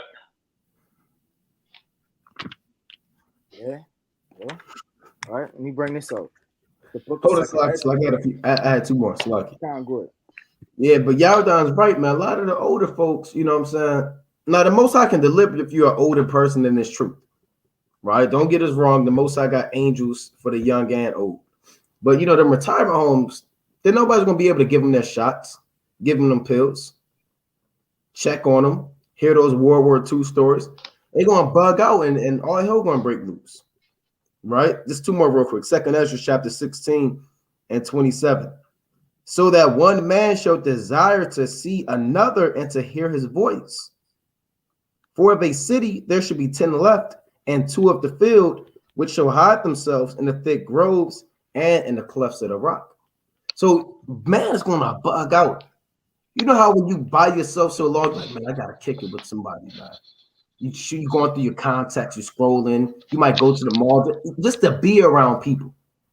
Right? Man is very social in this society, right? Even an antisocial person, they have things that they cleave into that kind of, keep them up. Man, you're not going to be around nobody. You might thought that you heard somebody, but it was just a bag stuck to the tree, kind of whistling in the wind. Like they show you in that movie Django, when Django was on his he was with the Edomite, and he kept seeing his woman, but he was hallucinating. It really wasn't his woman. And you might be separate from your woman, man. You might think you're seeing her, but she's not there. You think you're hearing your son, but he's not really there. So it's going to be like 10 people left in the city, hiding in caves and in the groves. Like Castaway. That's right. That Wilson spirit. Good. No, I was just saying, like that movie Castaway. He made that doll out of that softball because he was so lonely. Yep. Jake gonna do that too. Yep, I saw that. He damn named it. Yeah. Rested his life for it. Yeah. Right. It's a book of 2nd Ezra, chapter 2, and verse 27. It says, "Be not weary, for when the day of trouble and heaviness cometh, others shall weep and be sorrowful, but thou shalt be merry and have abundance." Like the brother was going into with Job, the 5th chapter, man. You have certain brothers that's faring well, sipping wine, relaxed on a damn fireplace. Like the Lord gonna take care of certain men, man. That's not gonna be everybody's lot. Everybody, just because you keep the commandments, just because you teach, right? Just because you in a camp, right? Just because you repent every day and you fast twice a week, don't mean that's gonna be you, right? It says, "Then the heathen shall envy thee, but they shall be able to do nothing against thee," saith the Lord. And the heathen, they're gonna be envying you in that day, man, because you're not gonna be faring well like you're not gonna be going through trouble like the other Israelites, man. It says, "My hand shall cover thee, so that thy children shall not see hell." And hell is the grave, man, of destruction. So you're not going to see that, man. The Lord said he will cover you, right? Just when you read the book of Second Esdras, chapter 1 and verse 30, it says, I gathered you together as a hen gathered her chickens. So the Lord is going to put his feathers around you. And when a hen has her chickens under her, you can't even see them because they all under the mother bird, man.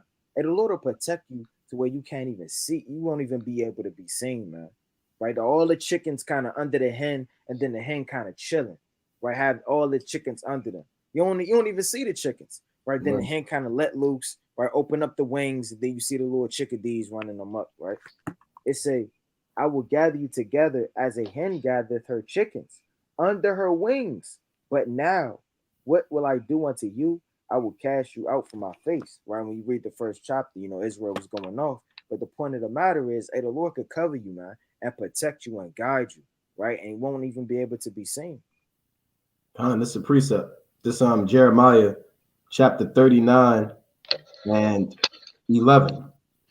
Right? Jeremiah 39 and 11. Now Nebuchadnezzar, king of Babylon, gave charge concerning Jeremiah. Now, this after he took people captive. Jeremiah took people captive. He enslaved people, cut out a king's eyes, slew women, murdered children. Then he had this prophet, this man that followed the Lord. Now, Nebuchadnezzar, he could have killed Jeremiah. I hate you prophets, right? He could have got on him, man. But this is what happened. Now, Nebuchadnezzar, king of Babylon, gave charge concerning Jeremiah to Nebuzaradan, the captain of the guard, saying, take him and look well to him and do him no harm, but do unto him even as he shall say unto thee. So the Most High can do that. He could put the spirit on the heathen to say, look, what do you want? Right? You might get delivered up and the spirit just hop on the damn heathen and say, look, I'm gonna get you out of here. I'm gonna look well unto you. Right? When they're not looking, you're gonna get out of here. I know you're not a bad person. Whatever they may say, man. Then they kind of open up the doors, the gate cell, say, come on. And then the damn sirens go off, the doo-doo, you know what I'm saying? Doo-doo, prisoners escaping. And then they say, go. And then he presses the button and you kind of run, man. And he kind of fighting the Edomites for you. So your enemy could treat you well, man. That's Nebuchadnezzar the king told him, look, do well to this man, do him no harm. The Lord did that, man. That was set up by the Most High. You may be on the loose, and the Edomite may say, look, that's the Israelite right there. That's the Israelite. Here, come on. And then he give you his keys, he give you all of the food, say, look, we're out of here. We're going, right? Just I hope I can make it to the kingdom. You're going to say, all right, yeah, whatever. And then you're going to kind of take his goods and kind of eat good, man. And then the Edomite, he could damn be doing what you say. You know what I'm saying? Please have mercy on me. I know you're gonna get the kingdom. If I could be one of your servants, just don't treat me like the other ones. Just right. Hey, that could happen, man. I got this other one. We talked about it, but let me read Job real quick. This is the book of Job, chapter 5. So these are the different ways we always going into the destruction and the death, but we showing you too. Hey, the Most High can do what he want to do, man. We showing you accounts in Jeremiah, accounts throughout the Bible about how the Most High delivered our fathers in the day of evil, man. Right? This Jeremiah, Job chapter 5 and 19. He shall deliver thee in 6 troubles. Yea, in 7 there shall no evil touch thee. Meaning the Most High will never have nothing harmful happen to you in those days, if this is your lot. Salakia. In famine he shall redeem thee from death, and in war from the power of the sword. So you're going to eat good in the famine, man. You may stumble across an Edomite mansion and they stocked up all of this food, but they not there no more. They left. Now you walk in, there's just massive food, man. Forever. They got wine. Them Edomites, they got them old wine cellars, 1920s, 1930s. The water dam is still running. You're able to take a shower. Taking a shower in those evil days is going to be like gold. You're going to be able to take a shower, take a bath, light some incense. Yeah. It reads, Thou shalt be hid from the scourge of the tongue. Neither shalt thou be afraid of destruction when it cometh. The scourge of the tongue is being condemned to death by Esau for being in his truth, right? Or whoever wants to deliver you up. Verse 22, at destruction and famine thou shalt laugh. Neither shalt thou be afraid of the beasts of the earth. So the Lord said certain men are going to laugh at death and destruction. Right? You're going to hear people screaming. You know what I'm saying? You're going to hear, like I said, a woman in the alley, get off of me, get off of me. You're going to hear cats and wild beasts and lions roaring. And guess what you're going to do? You're going to drink your wine. You're going to be kind of twirling it in your cup. You know what I'm saying? Did you hear something? Like, what precept was that again? You're going to drink your wine, man. Is that the chariot? They're just going to walk outside and just kind of just get beamed up in the chariot, man. That's going to be the lot of certain men. Not every man, but certain men. Right. That's a beautiful lot right there, man. That's a fire lot, man. Yeah, that's mighty. It's no like the brother said, man. You damn water could be running. And when you watch the book of Eli, when his so-called Edomite men was ravishing everything, they found like some what is it called? Some shampoo, right? And gave it to him. He was treating that like it was gold. He's kind of smelling it, and you know, yeah, like kind of like, oh man, I got some shampoo, man. Like, that's how it's gonna be in that day, man. If you find the damn breath mint, you probably gonna be like, oh snap, throw that joint in, get the goggle in that jump. You know what I'm saying? Like everything gonna be precious in that day, man. That's right. That's right. Things are going to be beautiful, man. And the Most High, he said, when a man's ways please the Lord, he causeth even his enemies to be at peace with him. So the Most High can deliver you many ways, man. Did not he send an angel down in Acts chapter 12 to bust Peter out of prison? An angel came and told Peter, get up, let's make moves. And he kind of made moves, man. So that the days of evil are coming on the earth, but also the days of deliverance. Let me go to Psalms chapter 34:19. Right, so that's the just balance. It's the evil tidings coming to the earth, but it's also deliverance. And the wise man, he may be excited in the back of his mind. This is it, man. Any given second, we could be out of here. Now, you may not be thinking about that because there's going to be so much going on. But in the back of your mind, you're going to know, look, we on our way out of here when Jacob's trouble kick off. This is Psalms chapter 34 and verse 19. Many are the afflictions of the righteous, but Yahweh, Ba'ashem Yahushai, delivereth him out of them all. He keepeth all his bones, not one of them is broken. Evil shall slay the wicked, and they that hate the righteous shall be desolate. The Lord redeemeth the soul of his servants, and none of them that trust in him shall be desolate. See that? So if you trust in the Most High, he's going to deliver you. It is what it is. All right. So this is the evil tidings, and this links up directly to what Antiochus did. You know, the spirit had us kind of shift, but it's the exact same spirit. Why? Because Antiochus forecast devices of Jacob's trouble. I mean, it's like the abomination of desolation and persecuting the saints at that time.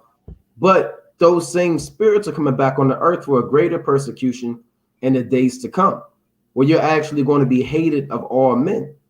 You understand? Right now, you can go to the bank, you can go to the grocery store, and, you know, can I get 20 on 5 at the gas station? And they say, okay, cool. You know what I'm saying? And you can kind of fare well to a certain extent. Oh, you said what? I said go on vacations. You can go on vacation. You can pop onto your Edomite office, kind of peek your head in and say, hey, did you see the game? And Esau say, come on, talk to you about it. You know what I'm saying? And then kind of send you back to work, or, you know what I'm saying? You might get some type of comfortability, for lack of better terms, in this society. But the days are coming where you're literally going to be hated of all men for being in this truth. In John 16:1-2, the Lord said, he that killeth you will think that he doeth God's service. Right? Was that a precept? I got some on the closing one.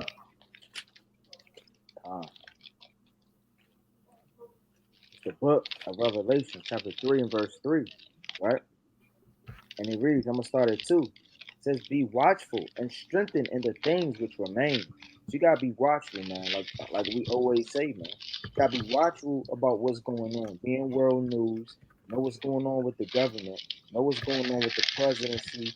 Knowing what the wicked leaders on the left-hand side are proclaiming and the things that they're doing and all the tumults that they're making, man, throughout the third world countries. Be watchful and strengthen in the things which remain, right? Meaning these commandments that are ready to die, for I have not found thy works perfect before God. Right? You're not going to be safe till you in the chariot. You're not going to, you haven't endured into the end until you're in the third heaven or in the chariot, man. Remember, therefore, how thou hast received and heard, and hold fast and repent. Therefore, thou shalt not watch, I will come on thee as a thief, and thou shalt not know what hour I will come upon thee. So you're not going to know what hour the Lord is going to visit you if you're constantly not watching. If you're constantly watching, you're going to know what's going on, man, right? You're going to know that the Lord is on his way. You're going to see the signs. You're going to be watching the prophecies, man, and you're going to be engulfed, right? And you're going to be addicted to this ministry until he comes. That's right. Yeah, then you got a closing precept. Okay.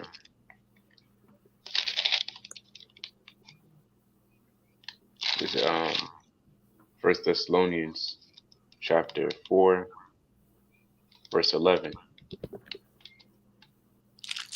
And that ye study to be quiet and to do your business, to do your own business, and to work with your own hands as we have commanded you, that ye may walk honestly toward them that are without, and that ye may have lack of nothing. Right? In these last days, do the business, do the work, right?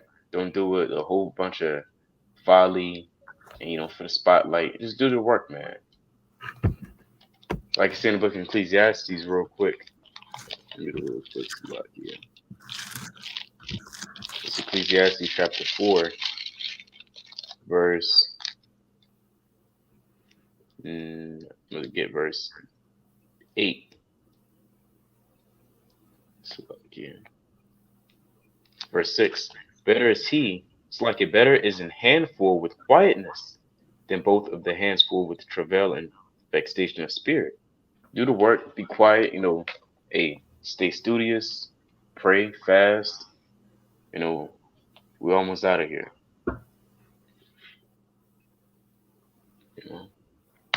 That's right. This is the book of the book of Revelation, chapter 22, and I'm gonna start at verse 12. And behold, I come quickly, and my reward is with me, to give every man according as his work shall be. I am Alpha and Omega, the beginning and the end, the first and the last. So the Lord said he's coming to give every man according as his work shall be. Here you have all hell breaking loose. You got January 20th. Who knows how the Most High is going to have this entire inauguration thing play out? It can die down. It can be a whole bunch of smoke and mirrors. It can be a false flag, but we're going to watch. We're watching the prophecies. We're seeing what's going on with Iran. We're seeing what's going on with China. We're seeing what's going on with Russia. We're watching what's happening with these out there in so-called South America, with Guatemala and these other nations. We're seeing what's happening around the world, and the Most High is going to reward you according to your works. If you studying, if you repenting, first and foremost, building up your faith and keeping the commandments, you will be rewarded the kingdom of heaven. If you're lukewarm, lazy, slothful, right? Damn, just a bump on the log, then you're going to be cut down and rooted out the earth.